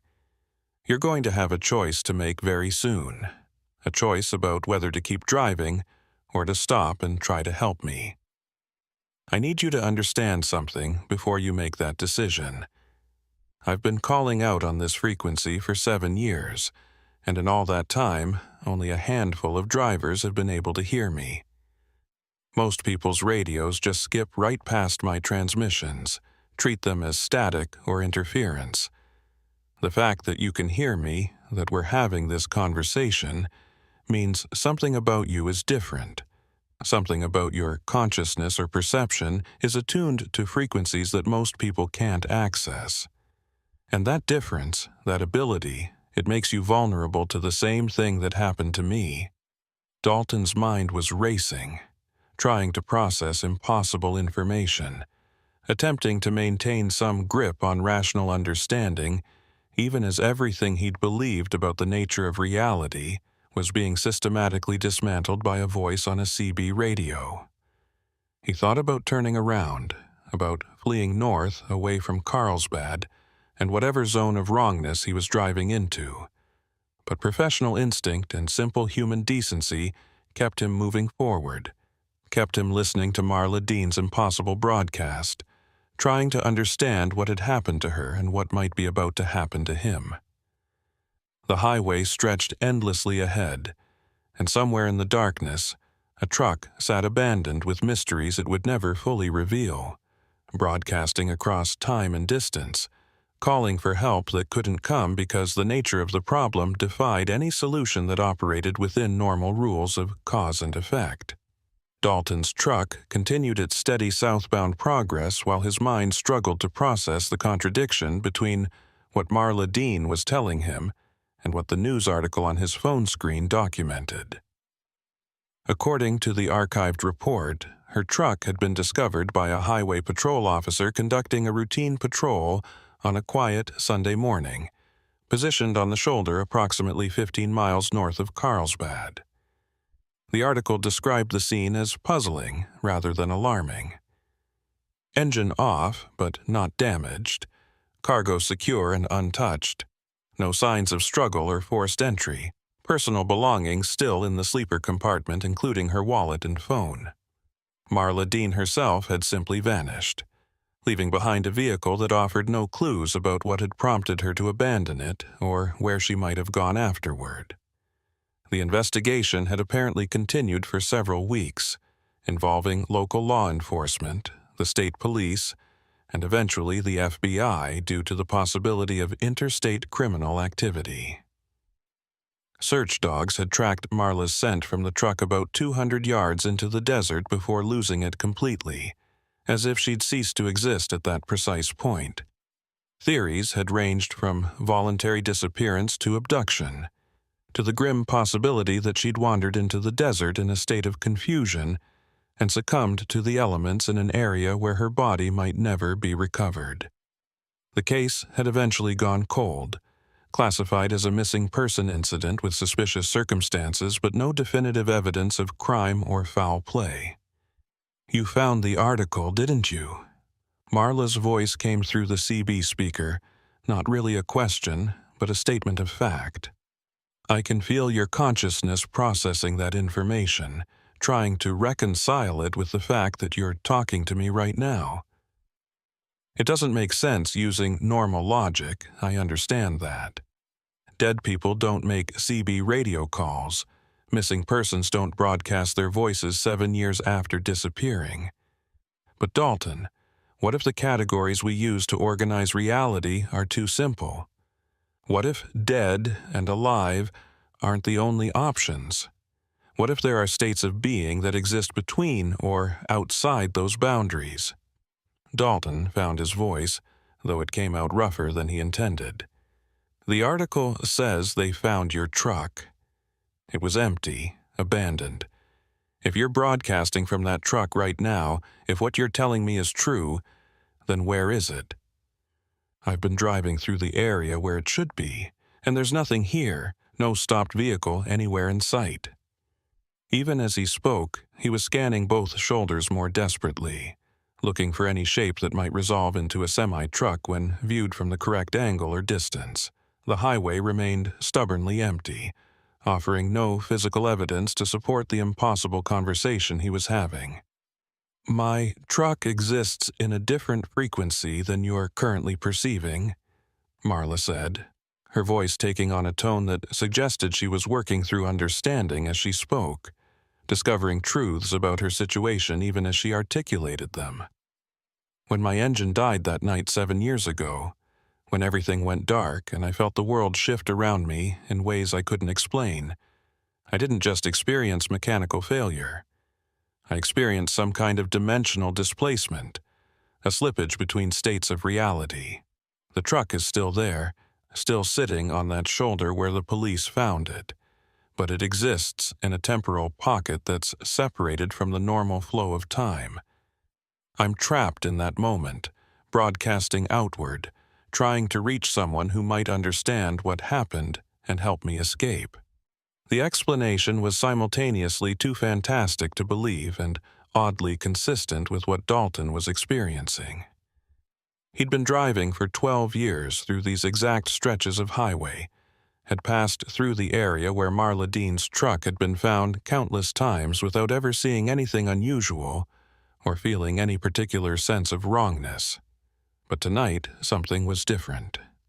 Some quality of the darkness, or his own receptivity, had allowed him to hear transmissions that existed outside normal radio frequencies, to communicate with consciousness trapped in conditions that defied straightforward description. He thought about Luther Cade and the stories other truckers sometimes told about impossible radio broadcasts and temporal anomalies, wondering if this was part of some larger pattern, if certain highways carried properties that made them prone to these kinds of disturbances. "If what you're saying is true," Dalton said carefully, "if you're trapped in some kind of temporal pocket, how am I supposed to help you? I don't understand the physics or metaphysics of what you're describing, don't have any tools or knowledge that would allow me to access a dimension I can't perceive or interact with normally." The admission felt like failure, even as he spoke it. Recognition that he was confronting a problem far beyond his capacity to solve. He was a truck driver, someone trained to operate heavy machinery and navigate highway systems, not equipped to deal with phenomena that existed outside conventional reality. Marla's response carried a quality of urgency that hadn't been present earlier, as if their conversation was approaching some kind of critical threshold. "You don't need special tools or knowledge, Dalton. You just need to be willing to stop. When you reach mile marker 337, I need you to pull over onto the shoulder, put your truck in park, and shut off your engine." That's the exact location where my truck is sitting in its displaced state, and if you occupy the same physical space while maintaining consciousness of both our frequencies, you might create a bridge between our realities. It's happened before, with one of the other drivers who could hear me, but he got scared at the last moment and drove away before the connection could stabilize. I've been waiting years for another opportunity, for someone else attuned enough to hear my broadcasts and brave enough to try to help. The request made Dalton's stomach clench with instinctive reluctance. Every professional instinct warned against stopping in a deserted location based on instructions from a voice that might be hallucination or manipulation, might be something far more dangerous than a simple, distressed call. Yet he found himself slowing slightly, his foot easing off the accelerator, his eyes searching for the mile marker that Marla had specified. His GPS showed him approaching that location within the next few minutes, and he realized he was actually going to do what she asked, was going to pull over and shut down his truck despite all the warnings screaming in his mind about the foolishness of such action. "Tell me exactly what happened the night you disappeared," Dalton said, needing more information before committing to a course of action that might be irrevocable. "What do you remember about the moments before your truck stopped working? Were there any unusual signs? Anything that might have warned you that something strange was about to happen?" The question served dual purposes: gathering practical information that might help him assess the situation, and delaying the moment when he would have to actually make the choice to stop or continue driving, to risk involvement or prioritize self-preservation. Marla's response came slowly, as if she was sorting through memories that had become jumbled or corrupted over time. "I remember feeling tired, more exhausted than usual despite having slept well before starting the drive. The kind of fatigue that settles into your bones and makes your eyes feel heavy no matter how much coffee you drink. I remember the radio acting strangely, cycling through stations on its own, catching fragments of broadcasts that didn't seem to match any actual programming. There was music I didn't recognize, voices speaking in patterns that sounded almost like language but weren't quite intelligible. And then there was a moment, just a fraction of a second, where everything went completely silent. Not just quiet, but absolutely silent in a way that felt wrong, like reality had been put on pause. The description triggered recognition in Dalton's memory, not of personal experience but of stories he'd heard from other drivers, accounts that circulated through the trucking community like folklore. Tales of dead zones where radio signals failed and engine sounds seemed muffled, of moments when time appeared to stretch or compress in uncomfortable ways. Most truckers dismiss these stories as exaggerations or misinterpretations of ordinary phenomena, fatigue and isolation creating the illusion of supernatural occurrence.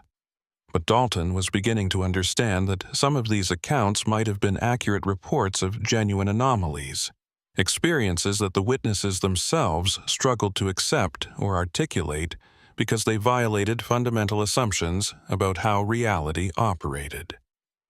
Mile marker 337 appeared in his headlights, the reflective numbers bright against the darkness, marking the location where Marla Dean wanted him to stop. Dalton felt his heart rate increase, adrenaline flooding his system as his body prepared for fight or flight responses to threat it couldn't clearly identify. His hands moved almost automatically, guiding his truck toward the shoulder, applying brakes with practiced smoothness. The Freightliner rolled to a stop in the exact position Marla had specified, engine idling, air brakes hissing their engagement. For several seconds, Dalton sat frozen, unable to take the final step of shutting down his engine, creating the conditions that Marla claimed would bridge their separate realities. "I'm here," Dalton said into his CB microphone, his voice tight with tension. "I'm stopped at mile marker 337. What happens now? What am I supposed to do?" The questions emerged almost against his will, overriding his paralysis with the need for clear instructions, for some framework that would make the next moments comprehensible even if not comfortable.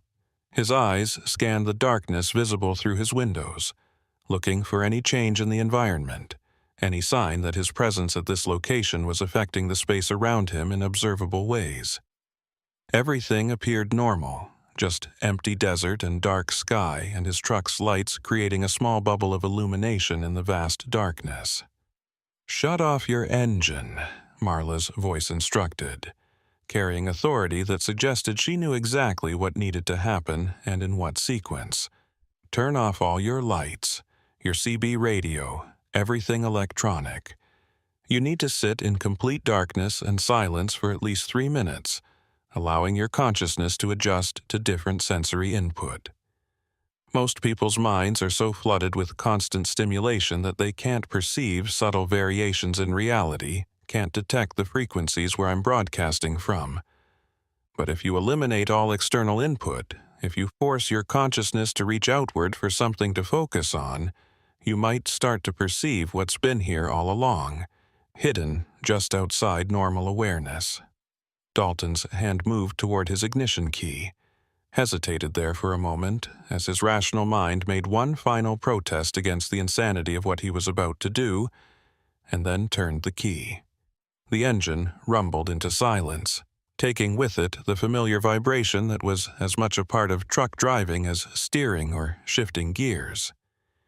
He systematically shut down his lights, plunging the cab into darkness, then reached for his CB radio and flipped its power switch. The sudden absence of the background static that had been present throughout the entire conversation was almost shocking, creating a quality of silence that felt oppressive and unnatural. Dalton sat in absolute darkness, unable to see even vague shapes inside his own cab, the night outside providing no ambient light to offset the blackness. The first minute passed with excruciating slowness, each second distinct and heavy with significance. Dalton focused on his breathing, trying to keep it steady and controlled despite the fear crawling up his spine. His other senses seemed to sharpen in compensation for the loss of vision, hearing becoming more acute, detecting sounds he wouldn't normally notice. The slight creaking of his truck's frame as metal cooled, wind moving through the desert vegetation outside, his own heartbeat loud in his ears. He tried to measure time by counting seconds, but quickly lost track, uncertain whether he'd been sitting in darkness for 1 minute or several, awareness of duration becoming slippery and unreliable without external reference points.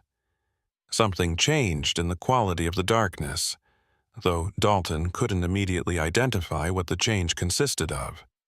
It wasn't that the blackness became less absolute, or that shapes began to resolve into visibility, but rather that the darkness itself acquired texture, became something more than simple absence of light. He found himself aware of depth and dimension that hadn't been present moments earlier, as if the space inside and immediately around his truck had expanded or revealed layers that normal perception filtered out. The sensation was disorienting and vaguely nauseating, similar to vertigo but operating on a more fundamental level, affecting his sense of where he was positioned in relation to the world around him. Then he heard it. A sound that shouldn't have been possible with all his electronics powered down. The crackle of a CB radio coming to life. Marla Dean's voice emerging not from his dashboard speaker, but from everywhere at once, from the air itself, or perhaps from inside his own head. "You're doing it, Dalton. You're beginning to perceive across frequencies. Keep your mind open. Don't let fear pull you back into your normal state of consciousness. I can almost see you now, almost reach across the gap between where you are and where I am. Just a little longer, just a little more willingness to let go of certainty about what's real and what's not."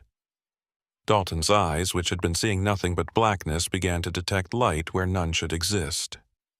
Faint at first, just the suggestion of illumination outlining shapes and forms, but growing gradually stronger and more defined. He could see the interior of his cab, but overlaid with something else. Another space occupying the same location, but existing in a different state. There were 2 steering wheels visible simultaneously, 2 dashboard displays, 2 driver's seats. His truck and another truck, present in the same physical space, but separated by some membrane of reality that was growing thinner, more permeable, as his consciousness adjusted to perceiving both frequencies at once. And then he saw her, Marla Dean, sitting in the driver's seat that existed in the space overlapping with his own, her face pale and drawn but unmistakably human, wearing an expression of desperate hope mixed with resignation. She looked solid and real, not ghostly or translucent, just a woman sitting in a truck cab that existed in a different layer of reality than his own. Their eyes met, and Dalton felt a jolt of connection, recognition that transcended normal communication. She mouthed words that he somehow understood despite the absence of sound. "Help me. Please, help me get out of here." Dalton reached toward her instinctively, his hand extending into the space where her reality overlapped with his. And for a moment he felt resistance, like pushing against a membrane or passing through heavy fabric. Then his hand penetrated the barrier and he could feel Marla's hand grasping his own, solid and warm and desperately strong. The physical contact created an immediate intensification of the overlap, both realities becoming more sharply defined and present. Dalton could see her truck clearly now, could see that it was indeed older and more weathered than it should be, showing 7 years of sitting exposed to desert conditions, despite being invisible to normal perception. "I can feel you," Marla said. Her voice no longer filtered through radio static but direct and clear, though still carrying a quality that suggested it was reaching him through unconventional means. "You're creating the bridge I needed, the connection between my trapped state and your active timeline. But Dalton, you need to understand something before you try to pull me through. Whatever happened to me that night, whatever caused me to become displaced from normal reality, there's a reason for it. There's something about this location, this specific point on the highway, that creates conditions where these dimensional pockets can form. And if you're not careful, if you don't maintain perfect focus on your own reality while helping me, you could become trapped here as well, stuck in the same temporal loop that's held me for 7 years." The warning should have made Dalton release her hand, should have triggered his survival instinct to pull back and flee before whatever had claimed Marla could claim him as well. But he found himself maintaining the contact, holding tight to her hand even as he felt strange forces pulling at his consciousness, trying to drag him deeper into the overlapped state. He could feel the temptation to let go, to sink into the temporal pocket where everything was frozen and unchanging, where the burden of normal time and causality no longer applied. It would be so easy to just stop resisting, to accept displacement as a form of escape from the exhaustion and pressure of maintaining continuous forward motion through life. "Stay with me, Dalton," Marla said urgently, seeming to sense his wavering focus. "Don't let it pull you in. You need to anchor yourself to your timeline, to your truck and your route and your life. Think about where you're supposed to be tomorrow, about deliveries you need to make and people who are expecting you. Use those connections to the normal flow of time as a lifeline, and then pull me along that lifeline back into reality." Her voice had taken on a coaching quality, guiding him through a process she'd apparently been thinking about for years during her imprisonment, waiting for someone who could hear her broadcasts and be brave enough to attempt rescue. Dalton focused his mind on concrete details: his delivery scheduled for Carlsbad in the morning, his dispatcher Otis Grange, who would be expecting a status update when he reached his destination, the routine of post-delivery paperwork, and the drive back to Albuquerque afterward. He visualized the entire sequence of normal professional activity, used it to anchor his consciousness firmly in his own timeline, and then, maintaining that anchor, he pulled on Marla's hand. The resistance was enormous, like trying to drag something through thick mud or heavy water, forces that didn't want to release what they'd captured. He pulled harder, using not just physical strength but willpower, the determination that had kept him driving through bad weather and difficult conditions for over a decade. Something gave way with an almost audible snap, and suddenly Marla was falling forward, passing through the membrane between realities, landing heavily against Dalton in the confined space of his truck's cab.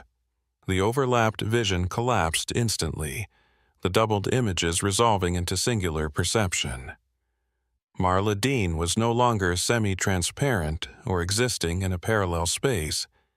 She was simply there, solid and present, breathing hard and clutching at Dalton's arm with both hands, as if afraid she might slip back into displacement if she lost contact with him. Her clothes were covered in dust, and her hair was tangled, but she looked fundamentally intact, alive in ways that transcended simple biological function. "Did it work?" Marla asked, her voice hoarse and uncertain. "Am I really here? Am I back in normal time?" The questions carried such desperate need for confirmation that Dalton found himself nodding before he'd fully processed what had happened. He reached for his ignition key, started his engine, hearing its familiar rumble with profound relief. The dashboard lights came on, illuminating Marla's face and confirming that she was indeed physically present, not hallucination or projection. His CB radio powered up automatically, immediately filling with normal Channel 19 chatter, truckers discussing traffic conditions and fuel prices with casual familiarity that felt miraculous after the strangeness of the past hour. Dalton grabbed his cell phone, checking the time and date to verify that his own timeline had remained stable during the rescue attempt. Everything appeared normal, his GPS showing his exact location, cellular signal strong, no indication that he'd experienced any temporal displacement himself. He looked at Marla, taking in her expression of stunned relief mixed with lingering confusion, and realized that the hard part wasn't necessarily over. He'd successfully pulled her out of whatever dimensional pocket had trapped her, but now they faced practical questions about what to do next, how to explain her reappearance after 7 years, whether she could simply resume the life she'd been displaced from, or if too much time had passed for normal reintegration. "We need to get you to authorities," Dalton said, his voice steadying as he shifted back into practical, problem-solving mode. "Police, medical professionals, people who can verify your identity and make sure you're healthy. There's going to be a lot of questions about where you've been for 7 years, what happened to you. I don't know how much we should tell them about the actual circumstances, whether they'd believe the truth, or if we need to create some kind of conventional explanation. Even as he spoke, he was putting his truck in gear, pulling back onto the highway, needing motion and progress to counteract the static wrongness of the past hour. Marla nodded slowly, seeming to process the implications of her situation. 7 years, she repeated quietly, testing the words. I lost 7 years sitting in that displaced state, experiencing the same moment over and over, broadcasting for help that almost never came. My family, my friends, they've been mourning me or searching for me or moving on with their lives without me. I don't even know if my mother is still alive, if my sister still lives in Hobbs, if anything about my old life still exists in a form I can return to. The enormity of what she'd lost was beginning to register in her expression, shock giving way to grief and disorientation. Dalton drove in silence for several minutes, giving Marla space to process while simultaneously trying to organize his own thoughts about what had happened and what it meant. The New Mexico darkness that had seemed so oppressive and threatening earlier now felt almost protective, a neutral backdrop against which extraordinary events could occur without judgment or interference. He thought about calling his dispatcher, trying to explain why he was going to be delayed in making his delivery, but the explanation would require details he couldn't share over a recorded company line.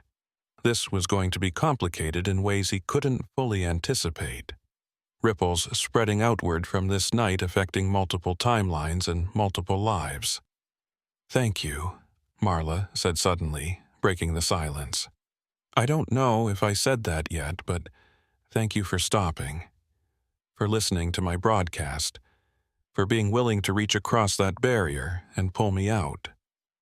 Most people would have kept driving, would have convinced themselves they were imagining things or experiencing equipment malfunction. You trusted something that defied rational explanation, and that trust saved me from an eternity of being trapped in frozen time. I won't forget that ever, regardless of what happens next. Dalton nodded, accepting her gratitude while recognizing that he'd simply done what felt necessary, what any decent human being should do when confronted with someone in genuine distress. But he also understood that he'd crossed a threshold tonight similar to the one Marla had been trapped beyond, had experienced something that fundamentally altered his understanding of reality's structure and possibilities.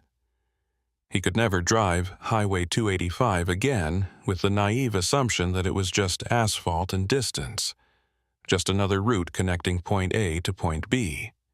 He now knew that certain locations carried properties that transcended conventional physics, that consciousness could become displaced or trapped in ways that defied simple biological death, that time itself might be more fluid and negotiable than everyday experience suggested. The lights of Loving appeared ahead, the small community's illumination providing a destination, a waypoint where they could begin the process of bringing Marla Dean back into the world she'd been absent from for 7 years.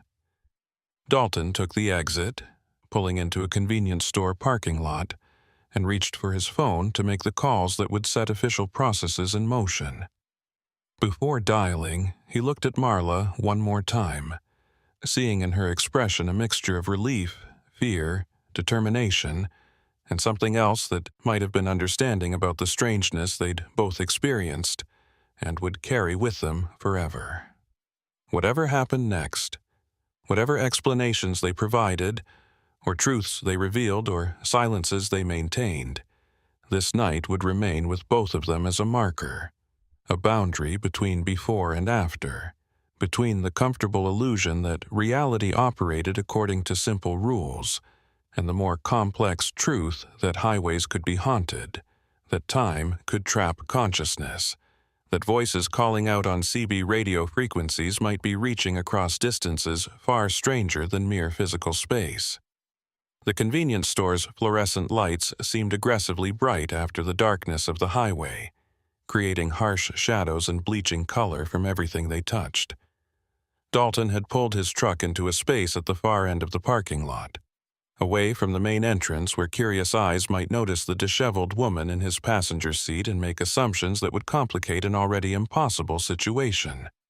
Marla sat motionless, staring at her hands as if they were foreign objects she was seeing for the first time, occasionally flexing her fingers or touching her face with tentative gestures that suggested she was still verifying her own physical existence.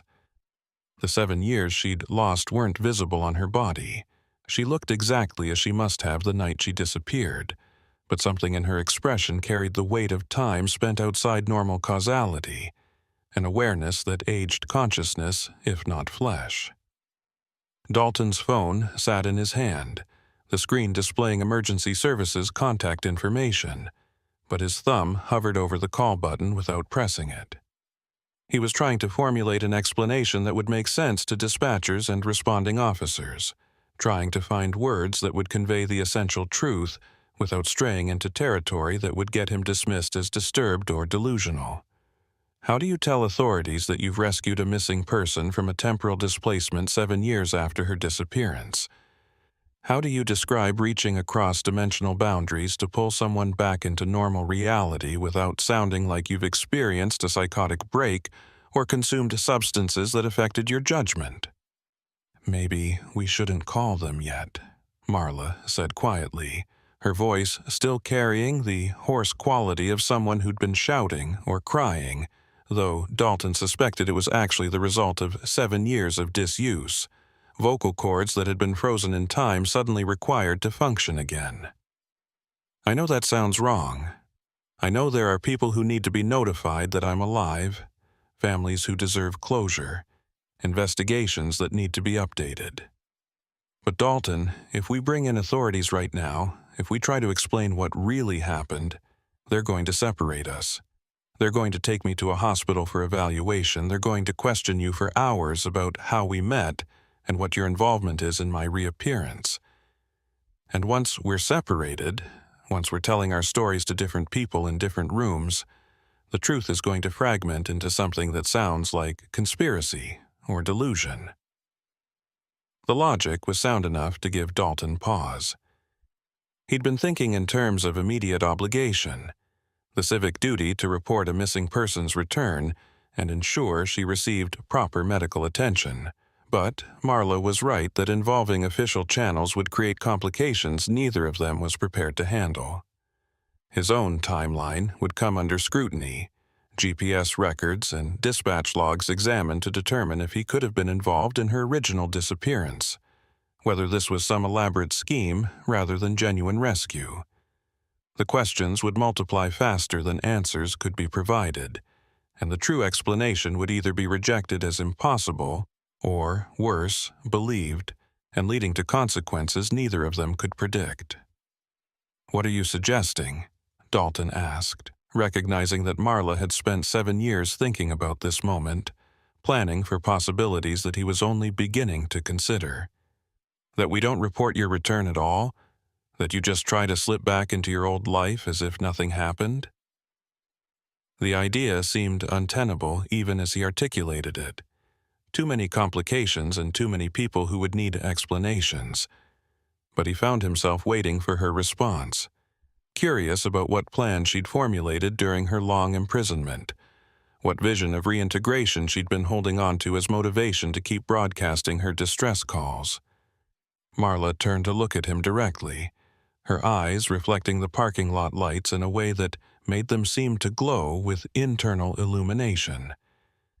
"I'm suggesting that we take some time to figure out our story before we bring in outsiders who won't understand and won't believe. I need to know what happened to my life while I was gone. Need to understand if there's anything left to return to, or if 7 years has erased my previous existence so thoroughly that starting over might be easier than trying to reclaim what was lost. And you need to decide how much of the truth you're willing to testify to, how much risk you want to take by associating yourself with something that defies normal explanation. The weight of her words settled over Dalton like a physical burden. He'd already crossed the threshold by stopping his truck and reaching into the temporal pocket to rescue her, had already made himself complicit in whatever strange forces operated along that section of Highway 285. But there were degrees of involvement, and what Marla was proposing would deepen his connection to events that might attract attention he didn't want, from authorities or from other entities that had interest in dimensional anomalies and consciousness displacement. He thought about his daughter, about the relatively simple life he'd built around the reliable rhythms of long-haul trucking, about how all of that could be disrupted if he allowed himself to be drawn further into the mystery of what had happened to Marla Dean. "There's a truck stop about 15 miles south," Dalton said, making a decision that felt simultaneously right and terrifying. "Place called the Desert Rose, been there for decades, serves the oil field workers and truckers 24 hours. We can go there, get some food, use their internet to research what's happened in your life since you disappeared. Figure out our next steps in a neutral location where we're not likely to be disturbed or questioned." The plan was minimal, barely deserving the name, but it provided immediate direction and bought time for more careful consideration of complex problems. Marla nodded, seeming to find relief in having concrete action to focus on rather than the overwhelming abstraction of her situation. Dalton restarted his engine, pulled out of the convenience store parking lot, and merged back onto Highway 285 southbound. The drive to the Desert Rose would normally take less than 20 minutes, but Dalton found himself driving slowly, using the time to process everything that had happened and to prepare mentally for whatever revelations awaited when they began investigating Marla's lost years. The highway looked normal again, just asphalt and lane markings and the occasional vehicle passing in the opposite direction. No hint of the dimensional strangeness that had characterized the area around mile marker 337. "Can I ask you something?" Marla said, after several minutes of silence. "When you heard my voice on the CB, when I first started broadcasting my distress call, did you have any sense that something was wrong about it? Any intuition that this wasn't just a normal mechanical breakdown?" The question suggested she was trying to understand her own situation by examining how it appeared to outside perception, looking for clues about the nature of her displacement by studying the interface between her trapped state and normal reality. Dalton considered the question carefully, reviewing his memory of those first transmissions. "There was something off about it from the beginning," he admitted. "Nothing I could point to specifically at first, just a feeling that the conversation wasn't quite right, that details didn't add up the way they should. Your voice quality was wrong for someone broadcasting from a working CB radio. There was a strange echo or delay that didn't match normal transmission characteristics. And the content of what you were saying, the way you described your situation, it felt both too specific and too vague at the same time, like you were describing something you only partially understood yourself." Marla absorbed this information with visible concentration, as if each detail provided crucial insight into mechanisms she needed to comprehend. "I remember trying to make the distress calls in what I thought was real time, reporting my breakdown as if it had just happened. But I also remember a growing awareness that time wasn't working normally for me, that the present moment kept repeating or looping back on itself. Every time I thought hours had passed, I'd notice that nothing had actually changed, that the darkness outside my truck was exactly the same darkness, the sounds were the same sounds, my own physical state hadn't progressed. It was like being stuck in a single frame of film that kept playing over and over, consciousness trapped in an eternal now that couldn't move forward or backward." The description made Dalton's skin crawl with sympathetic horror. He tried to imagine experiencing that kind of temporal imprisonment, awareness functioning normally but reality frozen around you, unable to progress or escape or even properly sleep because sleep implied the passage of time. 7 years experiencing the same moment repeatedly would drive most people insane, yet Marla seemed relatively intact psychologically, still capable of coherent thought and communication.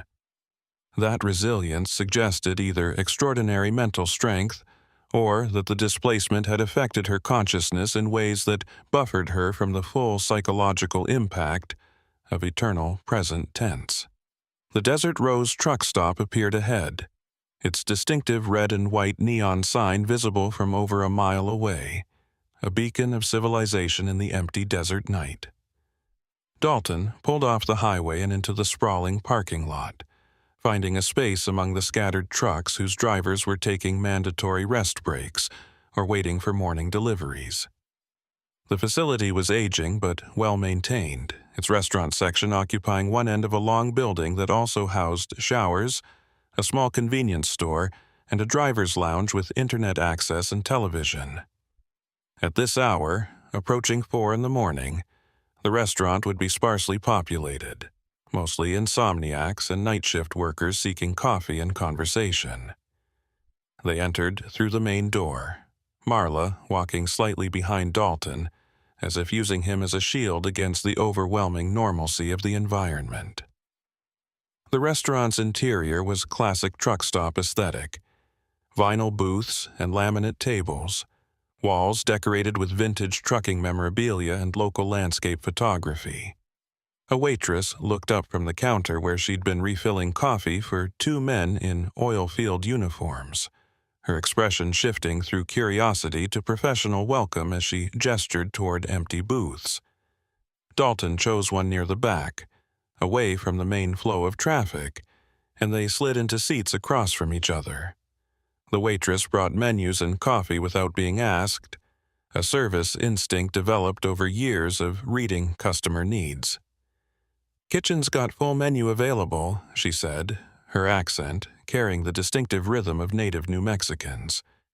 "Though, if you want the green chile stew, I'd recommend it. Cook made a fresh batch about an hour ago." She departed before either of them could respond, providing space for them to adjust to the environment and decide what they wanted. Marla picked up her coffee cup with both hands, holding it close to her face and inhaling the steam as if the aroma itself provided nourishment or confirmation of reality. Dalton pulled out his phone, opened a browser, and handed it to Marla. "Start with your own name," he suggested.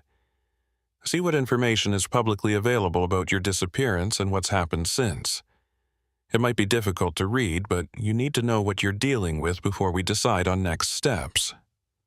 Marla took the phone with trembling hands, typed her name into the search bar, and began scrolling through results. Dalton watched her face as she read, seeing emotions flash across her features too quickly to fully identify, grief and anger and confusion all mixing together. "There's a memorial page," Marla said, her voice barely above a whisper. "My family held a memorial service 6 months after I disappeared, when the investigation went cold, and they had to accept that I probably wasn't coming back alive.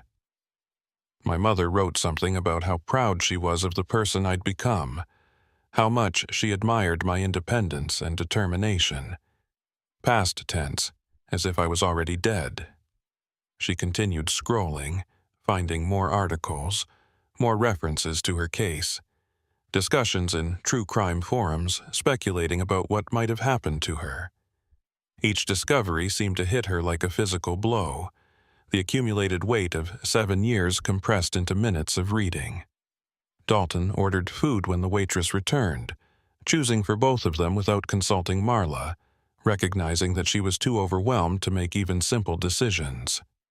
The green chile stew arrived along with fresh tortillas and honey, comfort food appropriate for the early morning hours and the shock they were both processing. Marla ate mechanically, her attention remaining fixed on the phone screen, absorbing information about a life she'd been absent from for reasons no one had been able to determine. Dalton found himself eating without tasting, his own mind racing through implications and possibilities, trying to formulate plans that would account for variables he didn't fully understand. "My mother died 2 years ago," Marla said suddenly, looking up from the phone with devastated eyes. "Cancer. It was quick, according to the obituary, only a few months between diagnosis and death. The obituary lists me among her deceased children, says I predeceased her. She died thinking I was already gone, never knowing that I was trapped just outside reality, calling for help that couldn't reach her." The grief in her voice was raw and immediate. 7 years of potential mourning compressed into the moment of discovery, no time to process or prepare for the loss. Dalton reached across the table, placing his hand over Marla's in a gesture of comfort that felt inadequate but necessary. "I'm sorry," he said, the words carrying sincerity even as he recognized their insufficiency.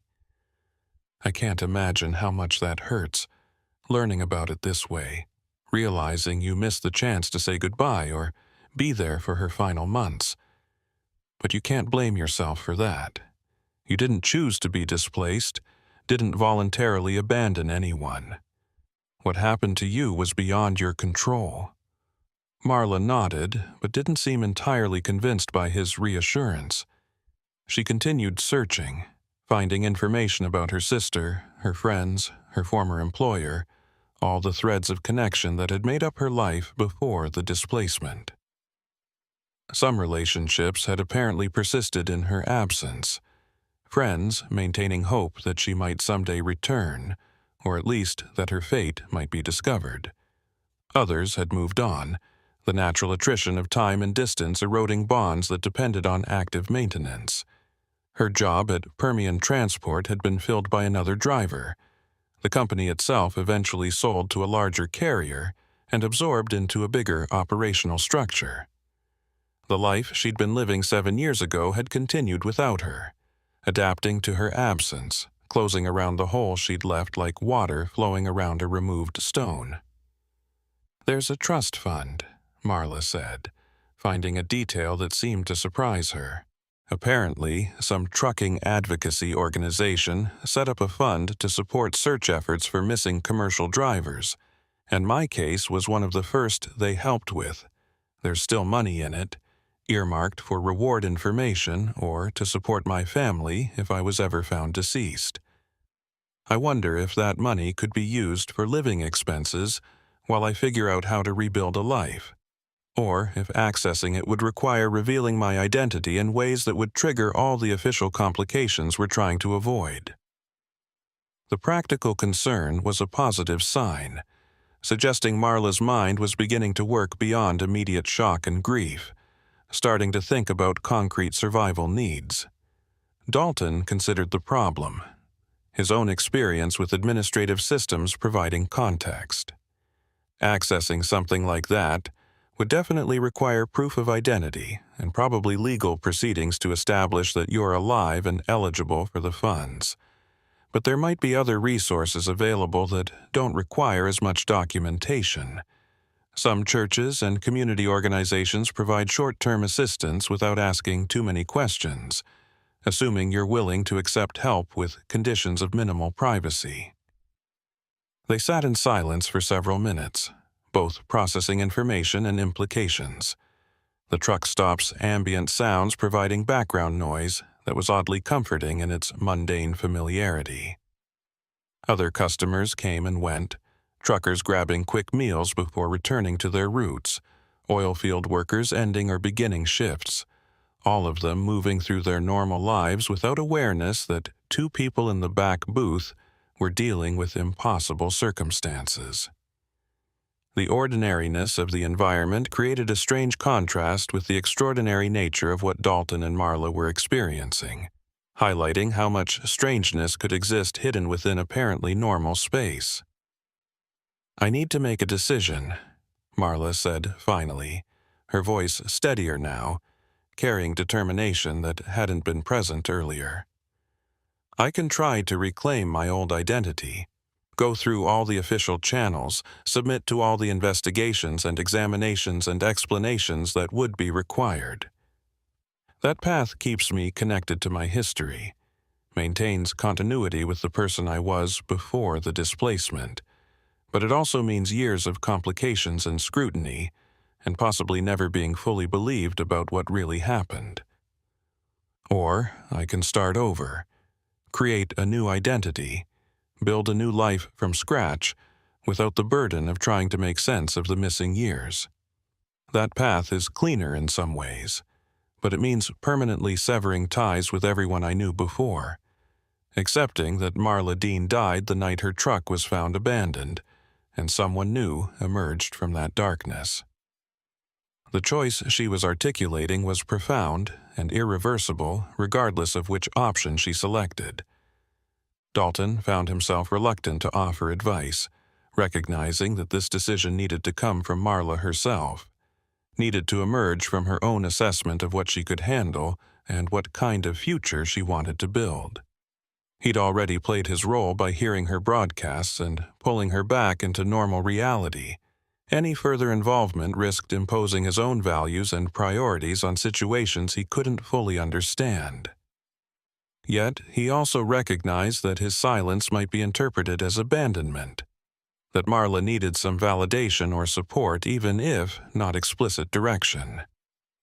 "I can't tell you which choice is right," Dalton said carefully. "Both paths have validity. Both would require tremendous courage and commitment, but I can tell you this, whatever you decide, you don't have to do it completely alone. There are people who understand what happened to you, or at least understand that there are genuine mysteries operating on these highways that defy conventional explanation. Networks of drivers and support staff who've experienced their own anomalies or helped others who have. If you want, I can put you in contact with some of those people, create connections that might help regardless of which path you choose." The offer seemed to provide Marla with something she'd been needing, evidence that her experience, while rare and strange, wasn't entirely unique, that there was community available for those who'd crossed certain thresholds. Her expression shifted, some of the desperate isolation easing as she processed the implications of not being completely alone in understanding what highways could do to consciousness and time. She nodded slowly, accepting the offer as both practical assistance and emotional support, recognition that whatever came next would be easier with help than attempting to navigate it in complete isolation. Dalton thought about the card in his wallet, the one a waitress named Marlene had given him years ago after his own experience with temporal anomalies on an Arizona highway. He'd never called the number, had convinced himself that what he'd experienced was best left unexamined. But he'd kept the card, some part of him recognizing that he might someday need the connections it represented. He pulled out his wallet, found the card, and slid it across the table to Marla. "Call this number when you're ready," he said. "Tell whoever answers that Dalton Rigsby sent you, that you're someone who got displaced and needs help reintegrating. They'll know what that means, and they'll provide whatever assistance they can." Marla took the card, studying it with intensity disproportionate to its simple appearance, white cardstock with nothing but a phone number printed in plain font. "Thank you," she said quietly, "for everything. For hearing me when almost no one else could, for stopping when you could have just kept driving, for pulling me back when it would have been safer to leave me trapped, and for this, for connecting me to people who might understand. I won't forget what you did for me tonight. Won't forget that you were willing to risk your own safety and sanity to help someone you'd never met." The gratitude made Dalton uncomfortable in ways he couldn't fully articulate, highlighting the magnitude of what they'd experienced while simultaneously trivializing it through conventional expressions of thanks. He nodded acknowledgement, but shifted the conversation toward more immediate practical concerns. "Where do you want to go from here? Do you need a ride somewhere specific, or do you need time to figure out your next destination?" The question opened space for Marla to articulate needs that might not have been obvious to either of them. Marla considered for a long moment, her eyes distant as if consulting internal maps or decision trees that only she could see. "I think I need to go to Hobbs," she said finally. "That's where I lived before the displacement, where my sister still lives according to what I found online. I'm not ready to reveal myself to her yet, not ready for the emotional intensity of that reunion, but I need to see the place again, need to confirm that it still exists and that my memories of it are accurate. Maybe being physically present in locations that were important to me before will help me decide whether I'm trying to reclaim that life or saying goodbye to it permanently." The logic was sound enough, and Hobbs was only about 40 miles east of their current location, easily reached within an hour, even accounting for the indirect route required by highway configurations. Dalton could make the detour without seriously impacting his own delivery schedule, though he'd need to call his dispatcher, Otis Grange, at some point to explain the delay and possibly revise his arrival estimates. The complications were mounting, but still manageable, as long as they avoided official entanglements that would require extensive explanation and documentation. He paid for their meal, leaving cash to avoid creating electronic records that might later be questioned, and they returned to his truck. The drive to Hobbs passed in relative silence, both of them lost in private thoughts, processing the night's events from their different perspectives. The sky was beginning to lighten in the east, pre-dawn gray replacing the absolute darkness that had characterized most of the night. Dalton found himself feeling the exhaustion that came from prolonged stress rather than simple sleep deprivation, a bone-deep tiredness that no amount of coffee could fully address. But he kept driving, maintained focus on the immediate task of navigation and vehicle operation, using professional discipline to override his body's desire to rest. Hobbs appeared gradually, a sprawl of development serving the oil and gas industry that dominated southeastern New Mexico's economy. Marla directed him through streets that looked familiar to her despite 7 years of absence, pointing out landmarks and noting changes, a coffee shop that had closed, a new apartment complex that hadn't existed before her displacement.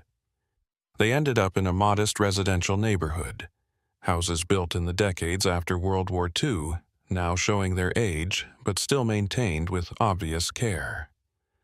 Marla indicated a particular house, pale blue with white trim, a small front yard landscaped with drought-resistant plants. "That's where my sister lives," Marla said, her voice tight with emotion. "Or lived, as of a few years ago according to property records I found online. I can see lights on inside. Someone's awake. Maybe she's getting ready for work. Or maybe she never sleeps well. Maybe my disappearance affected her in ways that persist all these years later. I want to go knock on that door, want to tell her I'm alive and back, and so sorry for everything she's been through. But I also know that showing up would destroy whatever peace she's managed to find, would force her to process impossible information and make decisions about whether to believe me or conclude I'm some kind of cruel imposter." Dalton understood the paralysis of conflicting impulses, the way desire for connection could be simultaneously overwhelming and terrifying. He didn't try to resolve Marla's dilemma, didn't offer platitudes about family bonds or the importance of truth. Instead, he simply sat with her in the gradually lightening dawn, providing presence without pressure, allowing her to work through her own thinking at whatever pace she needed. They watched the house for perhaps 20 minutes, seeing lights move from room to room as someone went through morning routines, completely unaware of being observed. Eventually, Marla made a small sound, half sob and half laugh, and shook her head. "I'm not ready," she said. "I thought being here would help me decide, would make the choice obvious one way or another. But I'm just not ready to face her yet. Maybe someday, after I've had time to process everything and figure out who I am now versus who I was before. But not today. Not like this, showing up disheveled and traumatized with a stranger and no way to adequately explain what happened.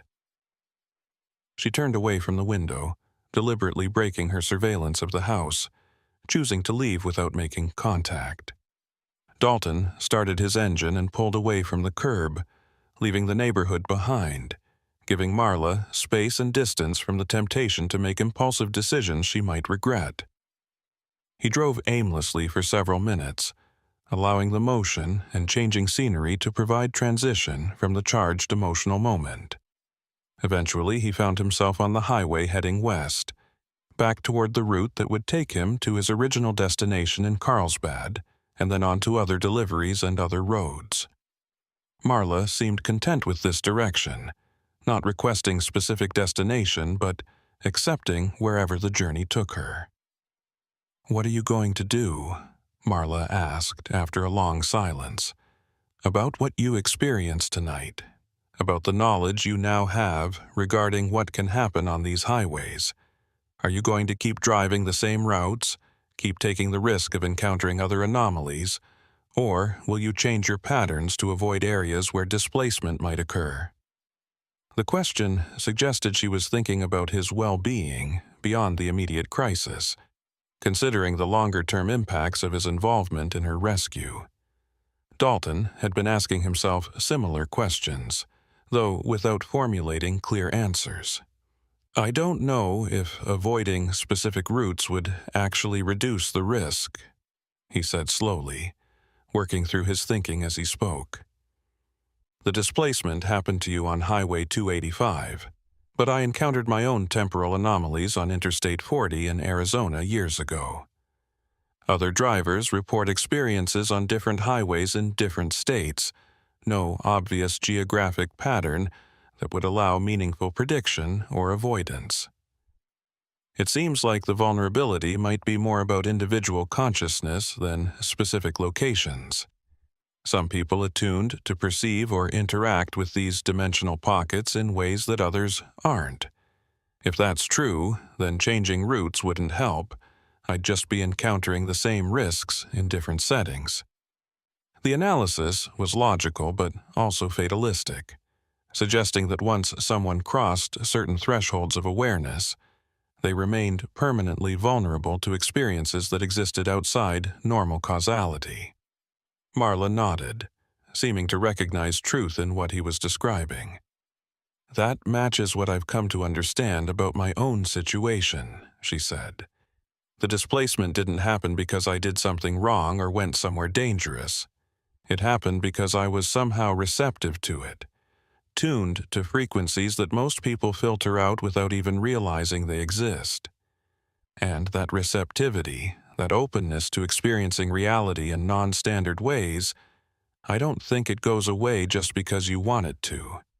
Once you know that time can trap consciousness, once you've felt the membrane between different dimensional states, you can't unknow those things or pretend the world is simpler than it actually is." They drove in contemplative silence for another hour, the sun fully risen now, transforming the desert landscape from monochromatic darkness to brilliant color, reds and oranges and deep browns that seemed to glow with internal fire. Dalton's fatigue was becoming harder to ignore, his reaction time slowing slightly, vision occasionally blurring in ways that suggested he needed rest soon.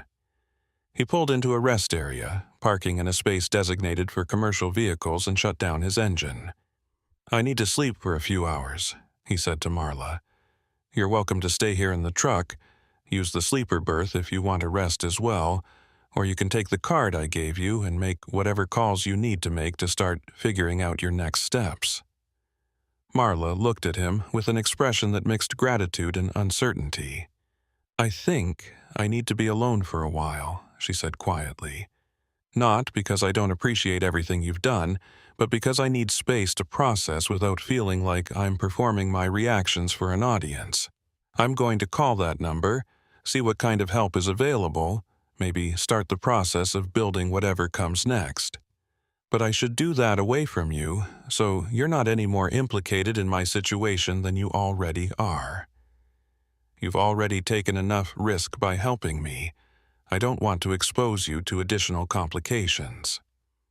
The decision to separate made practical sense, even as it felt emotionally abrupt, as if the intensity of their shared experience required more extensive denouement than simply parting ways at a rest area. But Dalton recognized that Marla was right, that continuing to travel together would create complications for both of them, binding their stories together in ways that might limit options later. He nodded acceptance, watched as Marla gathered the few items she'd accumulated during the night, the card with the phone number and a jacket he'd lent her when she'd been shivering. They stood outside his truck for a moment, awkward in the morning light, trying to find words adequate to mark what they'd experienced together. "Good luck," Dalton said finally, the phrase inadequate but sincere. "Whatever you decide about your identity and your future, I hope you find peace with it. You survived something that would have destroyed most people, and that survival says something important about your strength and resilience. Don't forget that when things get difficult, when you're questioning your choices or feeling overwhelmed by what you've lost, you made it through 7 years of temporal imprisonment with your mind intact. You can make it through whatever comes next." Marla smiled, the expression sad but genuine. "Thank you for seeing me," she said, the words carrying layers of meaning beyond their surface simplicity. "For hearing my broadcast when almost no one else could, for believing me when belief required accepting impossible things, for pulling me back into reality when it would have been safer to just keep driving. You gave me a second chance at existence, and I won't waste that gift." She turned and walked away before either of them could say anything else, heading toward the rest area's main building, moving with determined purpose that suggested she'd already begun making plans. Dalton watched her go, then climbed back into his truck and made his way to the sleeper berth. He set an alarm for 3 hours, barely adequate rest but enough to restore basic function, and lay down on the narrow bunk. Sleep claimed him almost immediately, pulling him under into dreams that mixed memory and imagination, conversations with voices on CB radios, hands reaching across dimensional barriers, highways that stretched into forever while simultaneously looping back on themselves. He woke to his alarm feeling gritty-eyed and disoriented, the events of the night already taking on the quality of dream or hallucination, details that had seemed vivid and concrete now feeling uncertain and negotiable. He checked his phone, finding a text message from an unknown number. Made the call. Help is coming. Thank you for everything. Maybe our paths cross again someday. M. The message provided closure of a sort, confirmation that Marla had successfully made contact with whatever network the phone number connected to, that she was being integrated into support systems that could help her navigate the impossible situation. Dalton saved the number, recognizing that he might need to reach out himself someday, that his own experiences with temporal anomalies might eventually require assistance beyond what his normal resources could provide. He contacted his dispatcher, Otis Grange, explaining his delay with vague references to equipment checks and mandatory rest periods, receiving mildly annoyed but ultimately accepting responses about revised delivery schedules. The lie sat uncomfortably, but telling the truth would have been worse, would have opened doors to questions and scrutiny that he had no desire to invite. He started his truck, pulled back onto the highway, and continued toward Carlsbad with his original cargo, resuming the professional rhythms that had defined his life for over a decade. But something had changed permanently, and Dalton knew it. He'd crossed a threshold by stopping at mile marker 337, by reaching into temporal displacement to rescue Marla Dean, by accepting that reality operated according to principles more complex and strange than conventional wisdom acknowledged. He could never again drive Highway 285 without awareness of what had happened there, without wondering if other displaced consciousnesses were broadcasting on frequencies most people couldn't hear, calling for help that rarely came. Every time his CB radio crackled with static or carried transmissions that seemed slightly wrong, he would wonder if he was hearing echoes of temporal imprisonment, voices calling across dimensions for rescue that might or might not be possible. The desert stretched endlessly in all directions, beautiful and terrible and utterly indifferent to human concerns. Highways carved through it like scars, imposing human order on landscape that predated civilization by geological epochs. And somewhere in the space between the physical road and the metaphysical concept of journey, between the asphalt that carried traffic and the consciousness that experienced travel, mysteries operated according to their own logic, trapping and releasing, calling and answering, creating stories that would never be fully understood or adequately explained. Dalton was part of those stories now, whether he wanted to be or not, marked by his experience in ways that would shape the rest of his life. He drove on through the New Mexico morning, sun climbing higher, traffic increasing as the world awakened to another day of commerce and movement. Just another trucker hauling freight across America's highways, invisible in his ordinariness, carrying secrets that would sound like madness if spoken aloud. The road continued to unspool ahead of him, mile after mile, destination after destination, each one bringing him closer to completion of current obligations, while simultaneously opening possibilities for new journeys, new encounters with the strange forces that inhabited the liminal spaces between ordinary and extraordinary. Behind him, somewhere in the vast desert landscape, Marla Dean was beginning the process of rebuilding existence from fragments of lost time, creating new identity or reclaiming old, making choices that would ripple forward through whatever years remained to her. And on Highway 285, at mile marker 337, the space where Marla's truck had sat abandoned for 7 years remained charged with residual energy, a thin place where dimensional boundaries grew permeable under the right conditions, waiting for the next consciousness receptive enough to perceive what existed just outside normal awareness, waiting for the next voice to call out on frequencies that most people never heard, waiting for the next impossible rescue or the next permanent displacement. The endless cycle of highways haunted by mysteries that refused simple explanation or comfortable resolution. Dalton's CB radio crackled with standard Channel 19 chatter, truckers discussing traffic and weather and the small dramas of life on the road, voices grounding him in the present moment while his mind continued to process the night's impossible events. He added his own transmissions occasionally, maintaining connection to the community of drivers who shared these highways, but he found himself listening more carefully now, paying attention to subtle wrongness in transmissions, to voices that seemed to come from nowhere, to calls for help that might be reaching across distances more strange than mere physical miles. He'd become one of the listeners, one of the rare people who could hear when reality grew thin and consciousness leaked through into frequencies it shouldn't occupy. It was a burden and a responsibility, knowledge that couldn't be forgotten or ignored, awareness that would define the rest of his driving career and possibly the rest of his life.